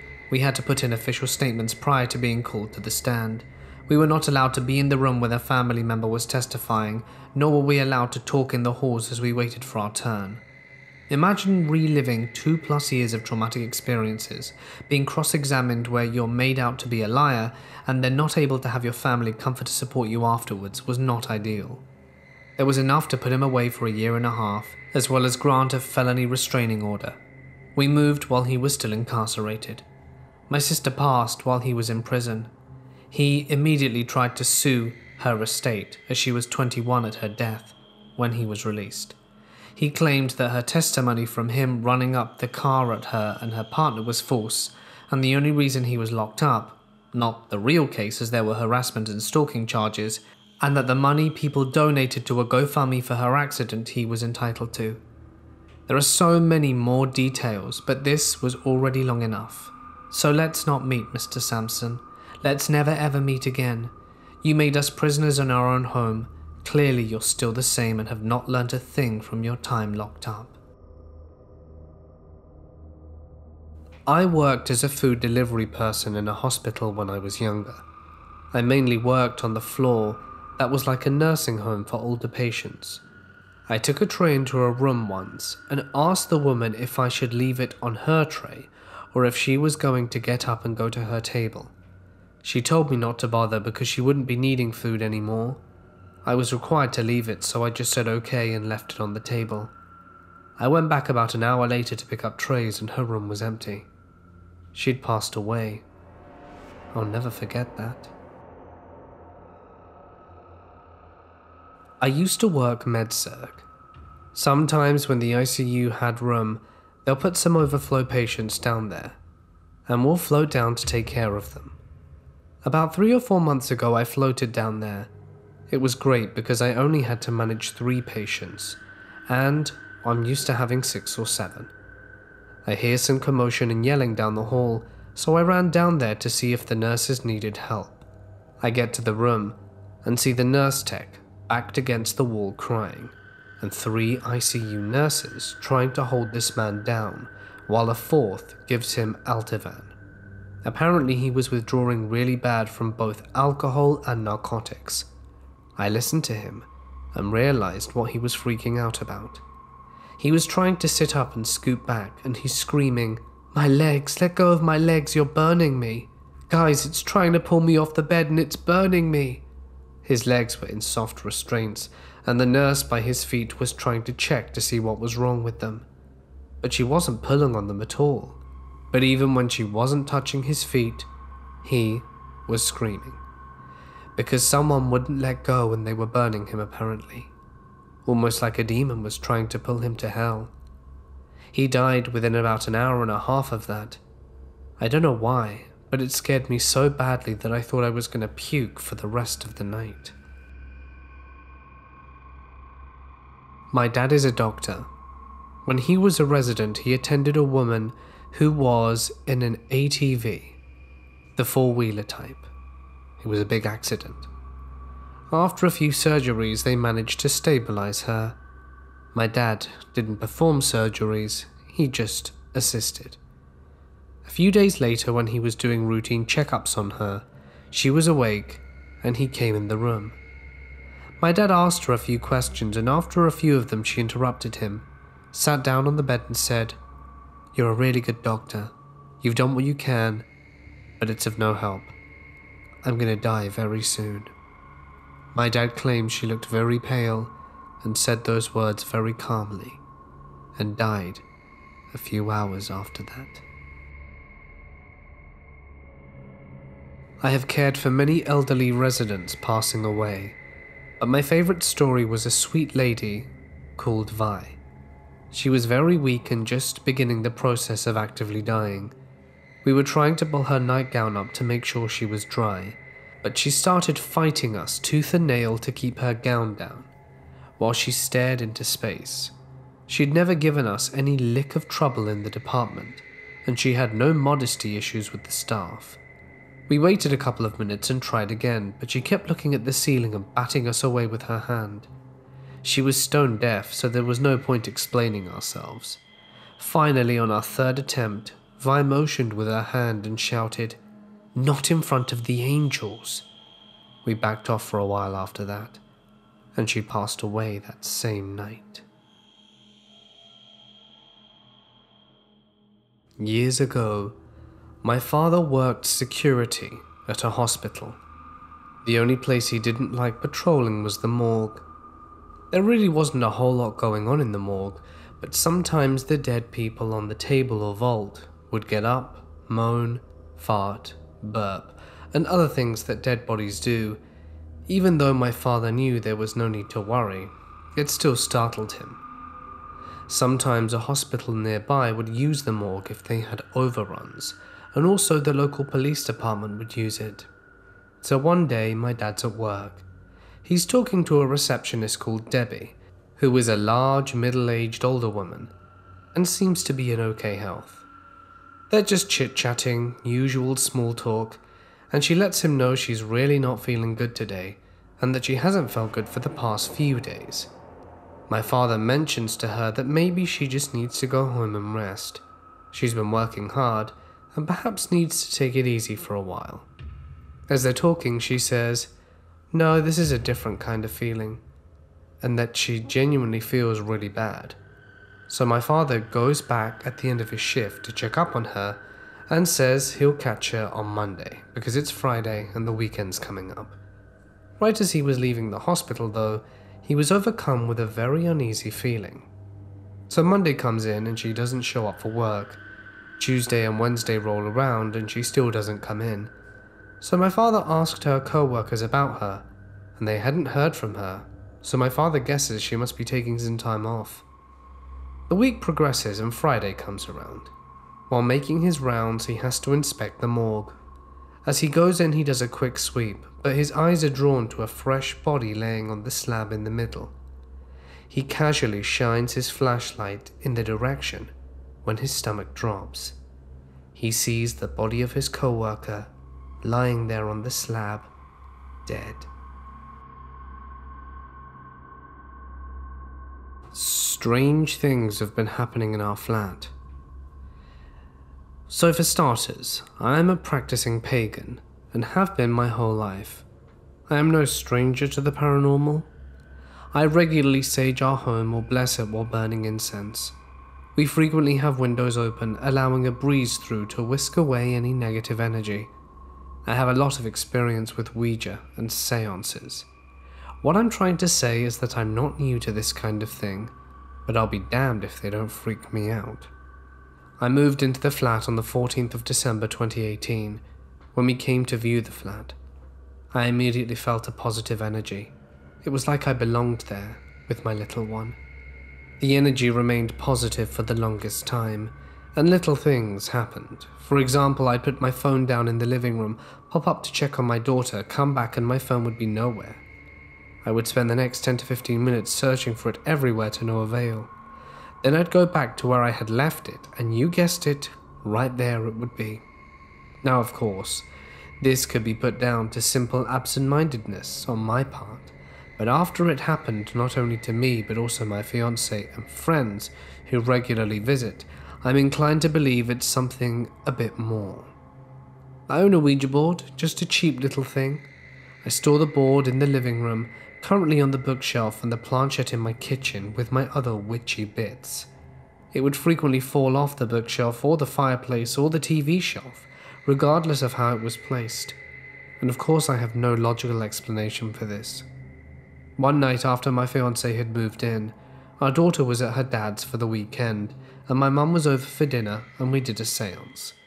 My mum and I have conducted and practiced in many séances over the years, so we're not just kids messing about, and I can't stress this enough.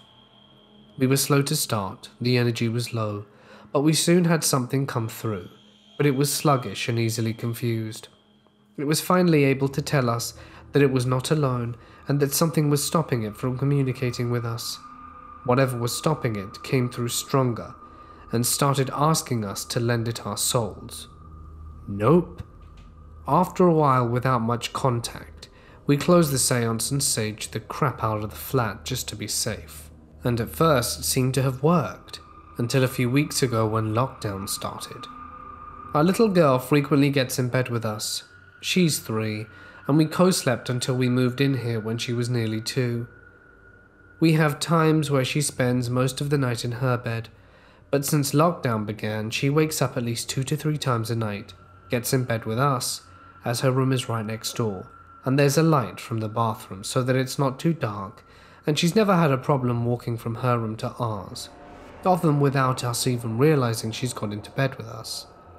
The bedroom doors do not slam, the carpet is too thick at the bottom, and they're fire doors, with a chain that causes them to close slowly. We've tried to slam the door to our bedroom. It doesn't slam. This is important. Another important tidbit. My fiancée sleeps like they're dead. She never wakes up to our daughter at night. But a couple of weeks into the lockdown, my fiancé woke up to our daughter crying, and what sounded like a little person's footsteps on the laminate flooring in the hall, but wasn't fully awake until our bedroom door slammed. She got out of bed to see where she had gone, and she was in the room, as far away from the bedroom door as she could possibly be. When Little saw my fiancé, she shouted that she wanted Mummy, and ran straight past her and straight to our room, into bed with me. She's had no history of sleepwalking.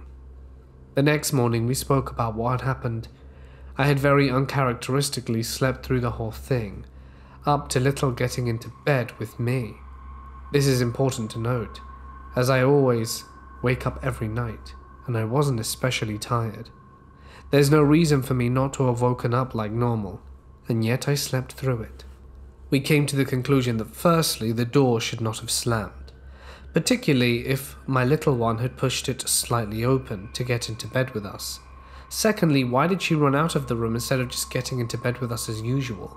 And thirdly, why was she cowering in the corner of her bedroom? Another important tidbit, our daughter and my fiancé have a wonderful relationship and has zero reason to fear either of us. She's never reprimanded for getting into bed with us or waking up with us.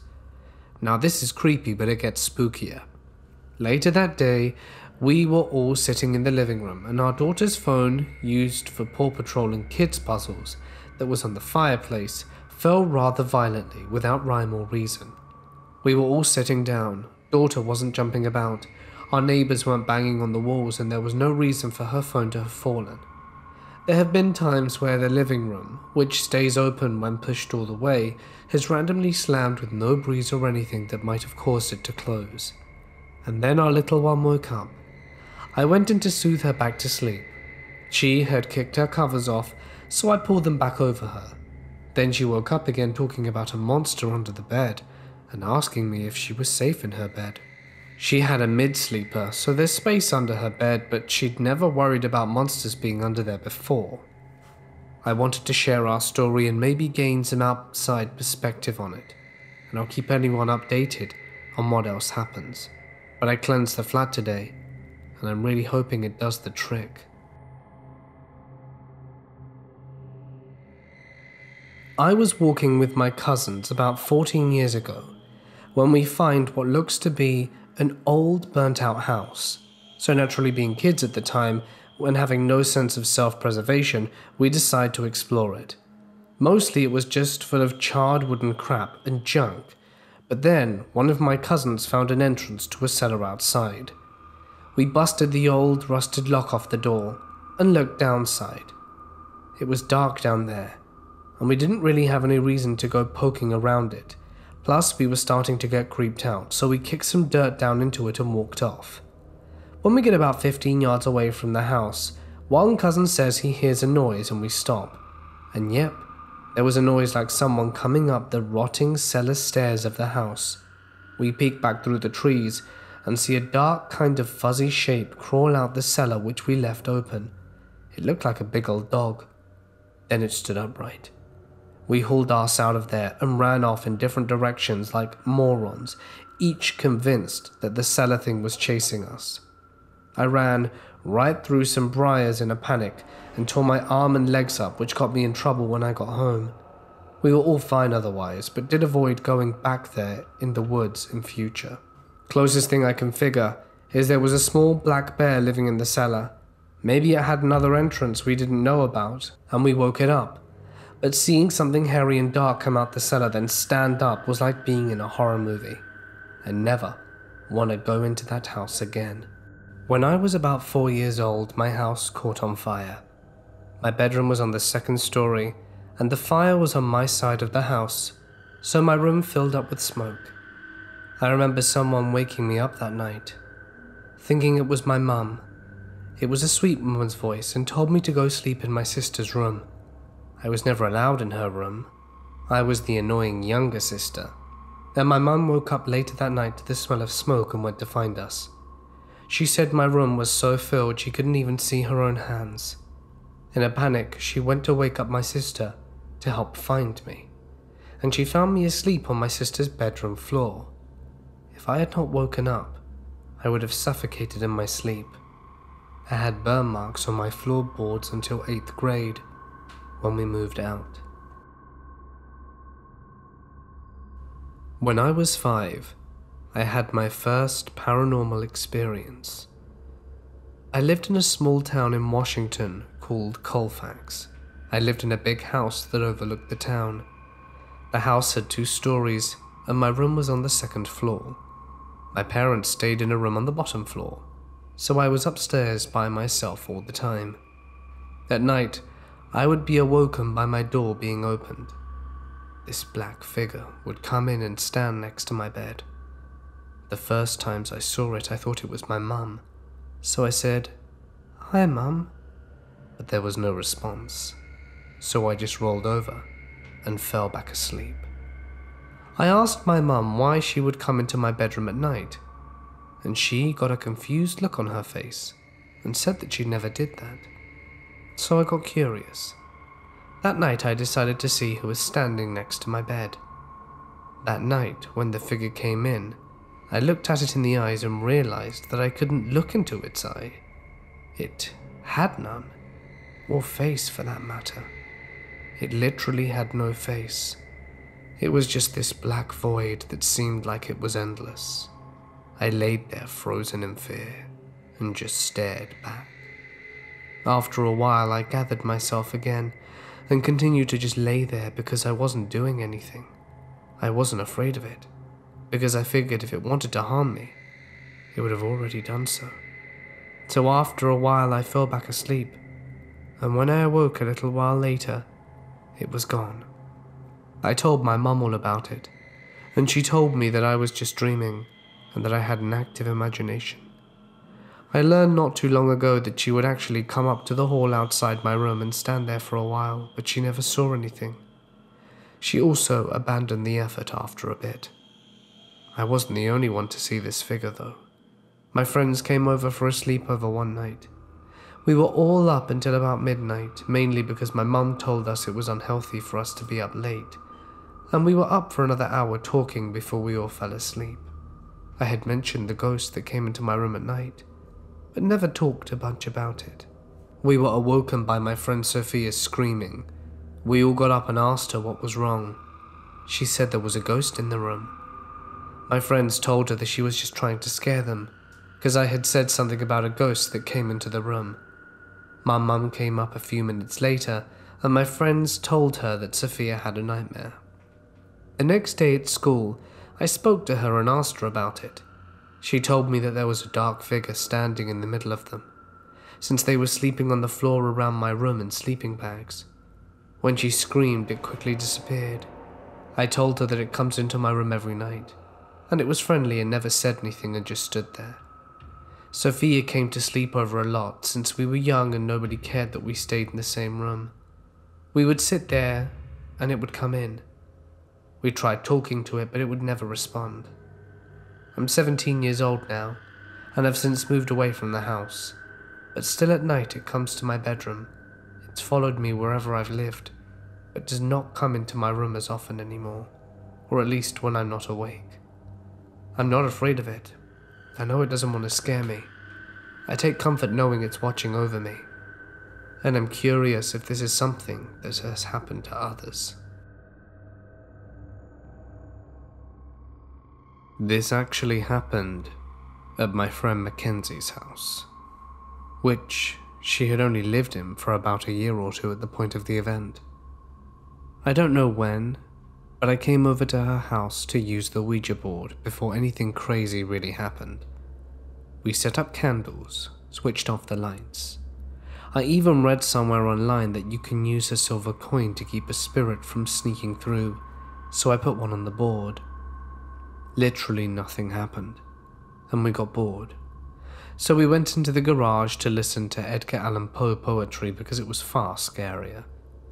And although nothing happened, I felt like I'd mention us doing this, so you can all scold me in the comments for being stupid and using a Ouija.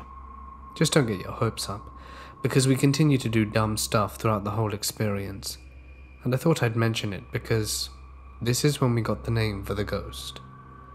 Mackenzie's sister, who is also named Mackenzie, said something about talking to Tabuta, the first woman accused of witchcraft during the Salem witch trials. Me and my friend are dumb and had no clue who Tabuta was, so when weird stuff started happening, we just started calling it Tabuta. If the spirit of the real Tabuta is hearing this now, I'm sorry. Now, for the actual experience. This happened on Friday the 5th, 2016. Mackenzie and I were hanging out and decided we wanted to take some Polaroid pictures in the backyard. The sun was setting to the point where it was dim out, but we could still see everything. Mackenzie was standing at the top of the stairs to the dock, while I stood on the lower part and posed for the picture. Looking away from her, as I was standing, I heard her start running down the stairs saying, "I don't know what that is," over and over. If I'm being completely honest, I thought she saw a bug, which scared the hell out of me because I'm terrified of insects. We both ran out, over to the very end of the dock, and I asked her what she saw. She said she was about to take a picture of me, and she heard rustling behind her in the bushes. And when she turned, she saw a tall, almost blacked out figure creeping out from the bushes. After hearing that, I was afraid it was a home intruder or something, and we were both too scared to walk back, which leads to stupid thing number 2. Because we were so freaked out, we waited too long and the sun eventually set all the way. I had a terrible Android phone, so I had to download a flashlight app, and we ran back into her house in practically pitch darkness. Before we started running, Mackenzie snapped a photo on her camera. There's nothing on it. The blur is her finger, but I might still add it. I had to go home that night, but I made sure to come back the next day. When it was the next day, I came back as soon as I could to investigate. I took many videos, but unfortunately couldn't catch any of the craziest stuff on camera. Mackenzie's cousin was in the house with us, and we all went back out to the top deck to check out the scene. While we were out there, Mackenzie's cousin's phone died at about 30% and would not switch back on. We didn't really think about it too hard, but when we went back inside, Mackenzie's phone began to glitch as well. Every time she typed her password, it would reject it, and I can vouch for her because I knew her password at the time. Her Siri started going off and saying random stuff, and eventually her phone straight up died as well. Mackenzie's computer was on, and if you've never used Google Hangouts, when you type in the chat you can see when someone else is online and when they're typing. And in the chat it clearly showed that Mackenzie's cousin was online and typing, despite her dead phone being the only electronic she could use Hangouts on. After a while of nothing happening, we were watching all the videos I had taken on my iPad, and were joking about the ghost. Dumb thing number 3. We all started antagonizing it and making fun of it, calling it all kinds of names. And man, I can't make this stuff up. Mackenzie's dead phone from across the room, in her Siri voice, said, now, like it was scolding us. Before you say anything, I know the phrase is just programmed into the Siri, but none of us had touched the phone in at least a half hour, and it was completely dead from what we could tell. Needless to say, we all practically crapped ourselves and ran out of there screaming. Now this is where it gets even weirder. Because we were so freaked out by what happened in the room, we decided to take a walk around the neighborhood to calm down. Since my sister was the oldest in our friend group, Mackenzie wanted to call her because of what happened. When my sister answered the phone, she specifically said the words, "I'm sorry to call you, I'm just too scared to be in my house right now." Literally a week earlier, my sister had a dream in which Mackenzie called her on the phone and said the exact phrase verbatim. In the dream, a group of people had killed and eaten her pet cat, Kahuna, who unfortunately was killed by dogs shortly after this. That wasn't the last time my sister predicted cats dying in her dreams, but that is a whole other subject to tackle on another day. After we told her what occurred in the dream, Mackenzie freaked out, and we ran back to the house and to call the animals out so nothing bad could happen to them. Her mum arrived home as we were all huddling out in the front yard with their cat and pit bull, and she yelled at us. After that, nothing happened for the rest of the day, but odd things would still occasionally happen at her house. I've heard footsteps in her attic, and they actually had a pest control person check up there because of the noise, but there was no proof that anything was living there. I wasn't here for this, but one night Mackenzie was watching Rick and Morty in her room, and her laundry basket just slid across the floor right in front of her. Thankfully, the activity has pretty much dissipated, and nothing that odd has happened in a while, other than the spider bed, but then again, that's another story.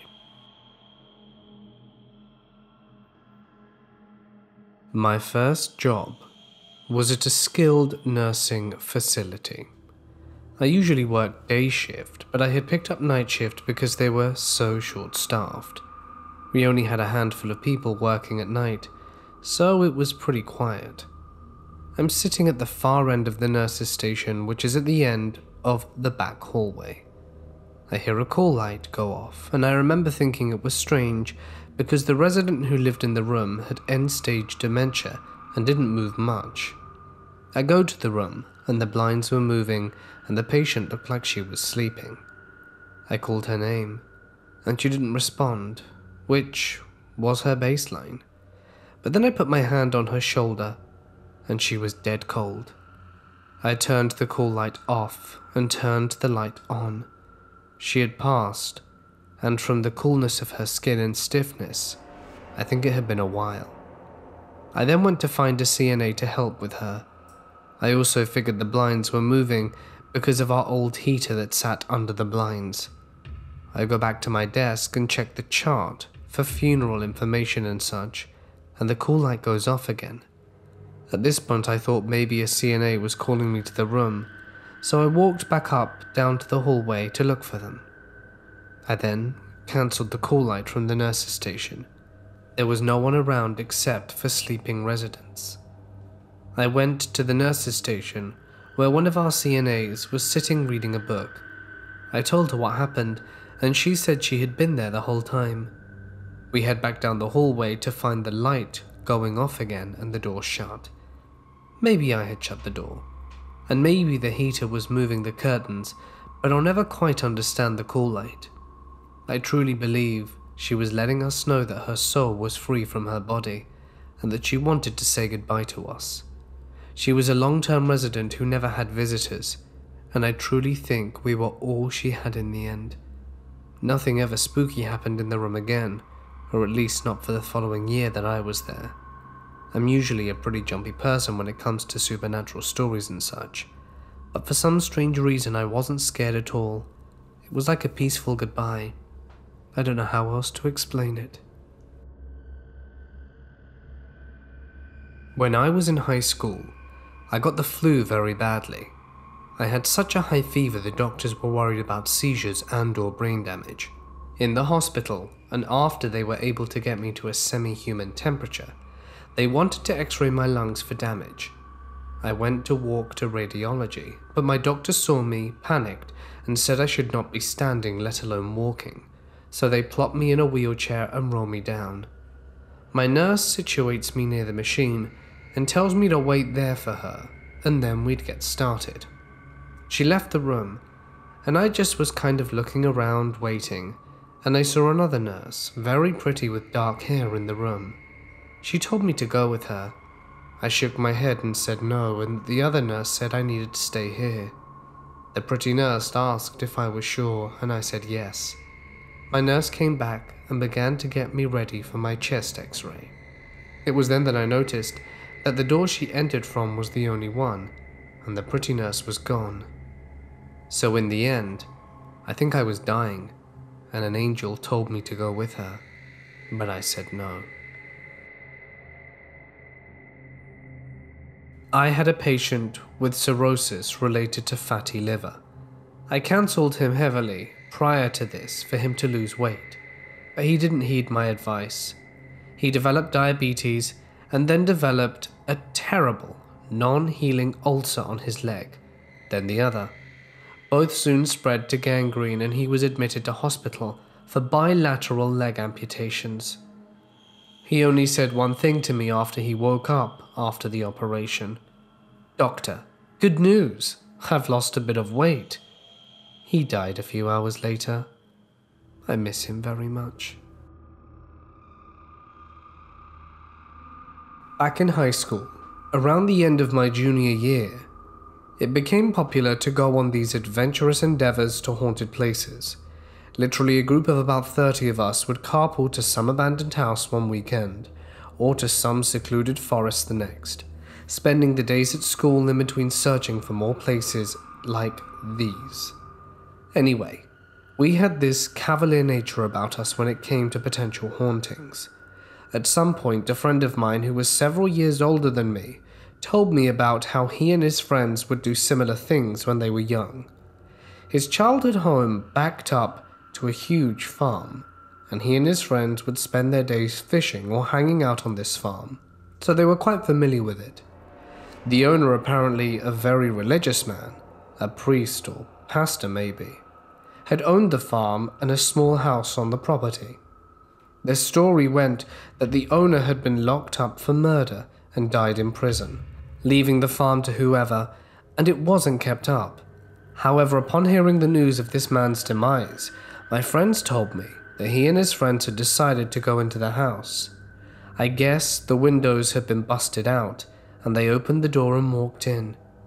He described them fooling around and trying to scare one another, but he had decided to walk up the stairs, and upon him reaching the second floor he saw a coffin in the main open room.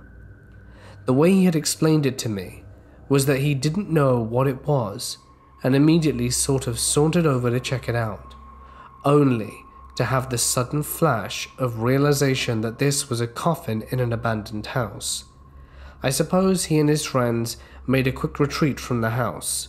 Of course, he told this part of the story much better, prepping in more detail about the man who owned the property that gave the story that mythical, supernatural sort of feel. I remember being frightened by his delivery and sincerity, though it's quite likely he had rehearsed it for this type of occasion. This story had taken place 15 years or so previous to him telling me. I told one of my adventurous cohorts the story, and we thought it would be a good idea to investigate it. I knew where this person had lived, so we assumed we could simply walk behind his house, find the farm, then the house. We had a grand plan to bring the whole group out on the weekend, but we weren't sure if we were being strung up on a lie, or if this place was still there, if this were true. Anyhow, after football practice one weekday, he and I drove out to the street my friend lived on.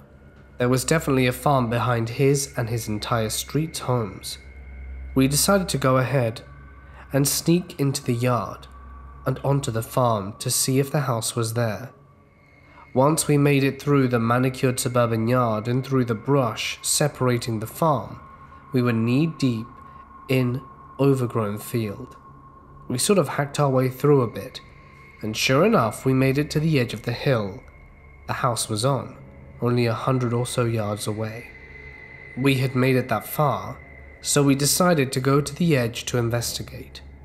As we approached the house, there was a huge black bird perched on its roof. Once we were within 20 feet of the house, the bird flew away from the house and perched upon a tree adjacent to it. Being a bit nervous, I began to question why a bird had made such an odd move, but thought better of making a big deal out of it. Now, this house is the prototypical haunted house. It had the quaint historic look with the broken windows, eerie shadows, and sort of ominous statues one associates with haunted houses. There was even a grave marker in the front yard, so again we were increasingly nervous as we approached. The door was jammed shut, but the window had been completely removed, so we played rock, paper, scissors for who would climb in first. I had the luxury of going second, but did so quickly, as being on the porch by myself was just as unsettling. The inside of the house had literally not been touched, besides weather damage. Almost everything was intact. There were pictures and decorations still up, with a bit of furniture remaining. We eventually became comfortable with being inside and began to snoop around. Of course, we were fearful of trekking upstairs, afraid to find something we didn't want to find. Alas, we squeamishly crept up the stairs only to find an empty space. At this point, we became at ease with walking around the house, laughing off the ghost story mystique. As we looked through the main floor again, I noticed there was a tiny door in the kitchen.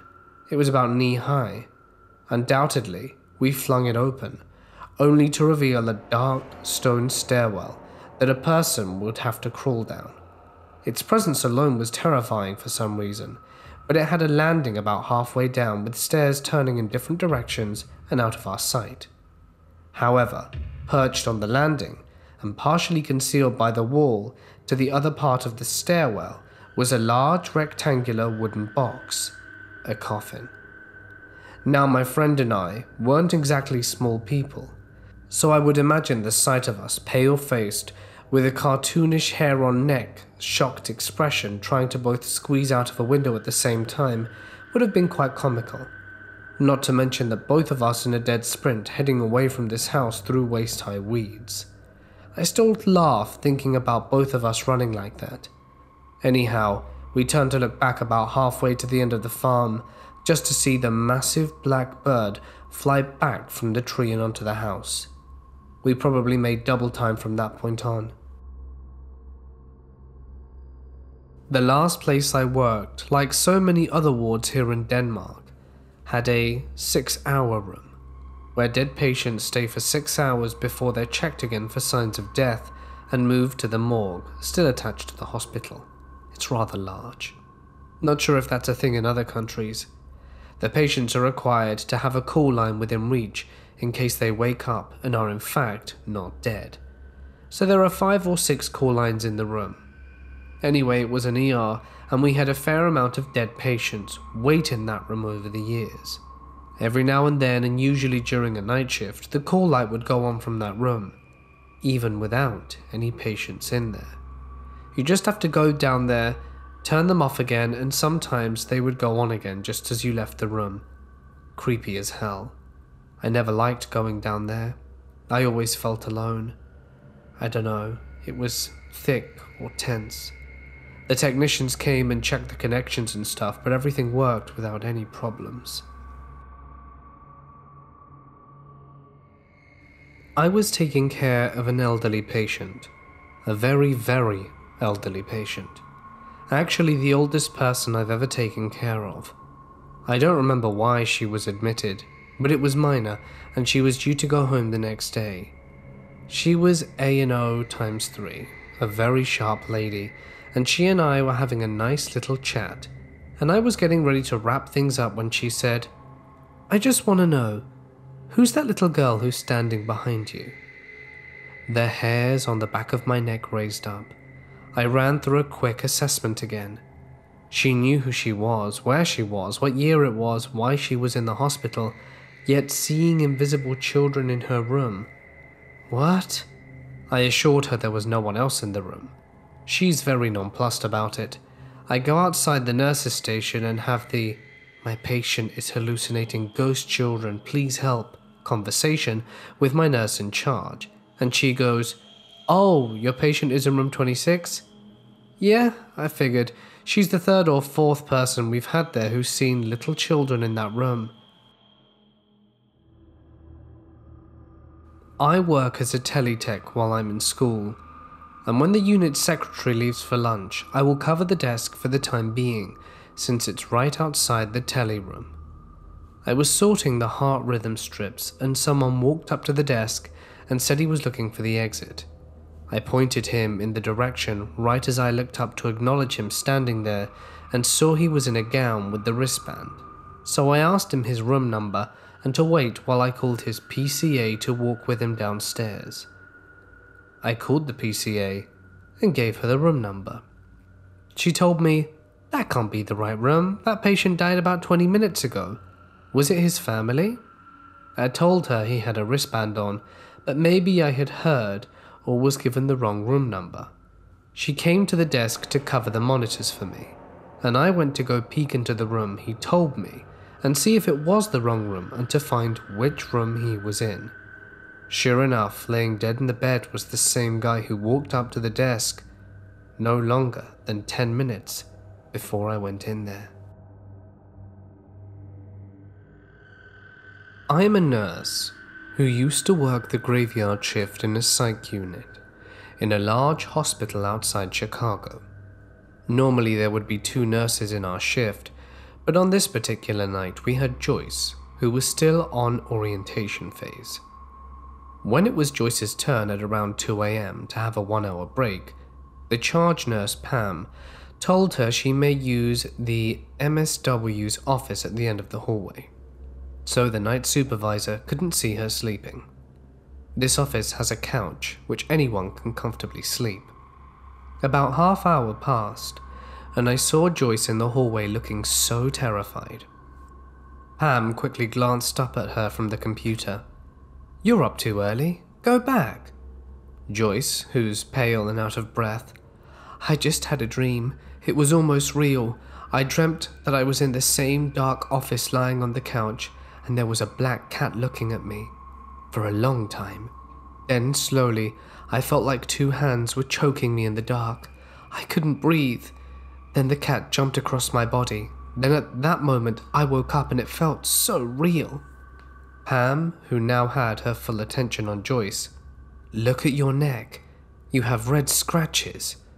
There really were red scratches on Joyce's neck, like somebody or something held her neck for a long time. We didn't use that office for breaks anymore. I was in there myself when this happened and couldn't stand the darkness of the room. I felt like someone was watching me always and was never able to sleep at all. I used to work in a hospital built at the turn of the century. Nurses never went on rounds by themselves because something would happen. Banging doors, flickering lights, ghostly whispers, objects moved, you name it, it happened. Generally a rule of death stalks these corridors at night. Lots of reports of dark shadows and patients passing away. Scariest story while I was there? Isolation room at the end of the ward. The patient was visibly impaired and had basically no sight at all anymore. We're doing our rounds after midnight, around 3 a.m, and we hear him talking and having a grand old conversation and laughing. We walk in to find an empty room and our typically never ever confused patient insisting that his friend who died 3 years ago had been visiting him earlier. I was off the next 2 nights. Came back to find out that the patient had passed away at almost the exact time he had been talking to his friend the night before. I've seen a few strange things in my life. My grandma had this cat for a few years, an obese orange and white tabby. It kind of comes and goes, called Butter. He met with an untimely end, so we buried him in the woods behind the house.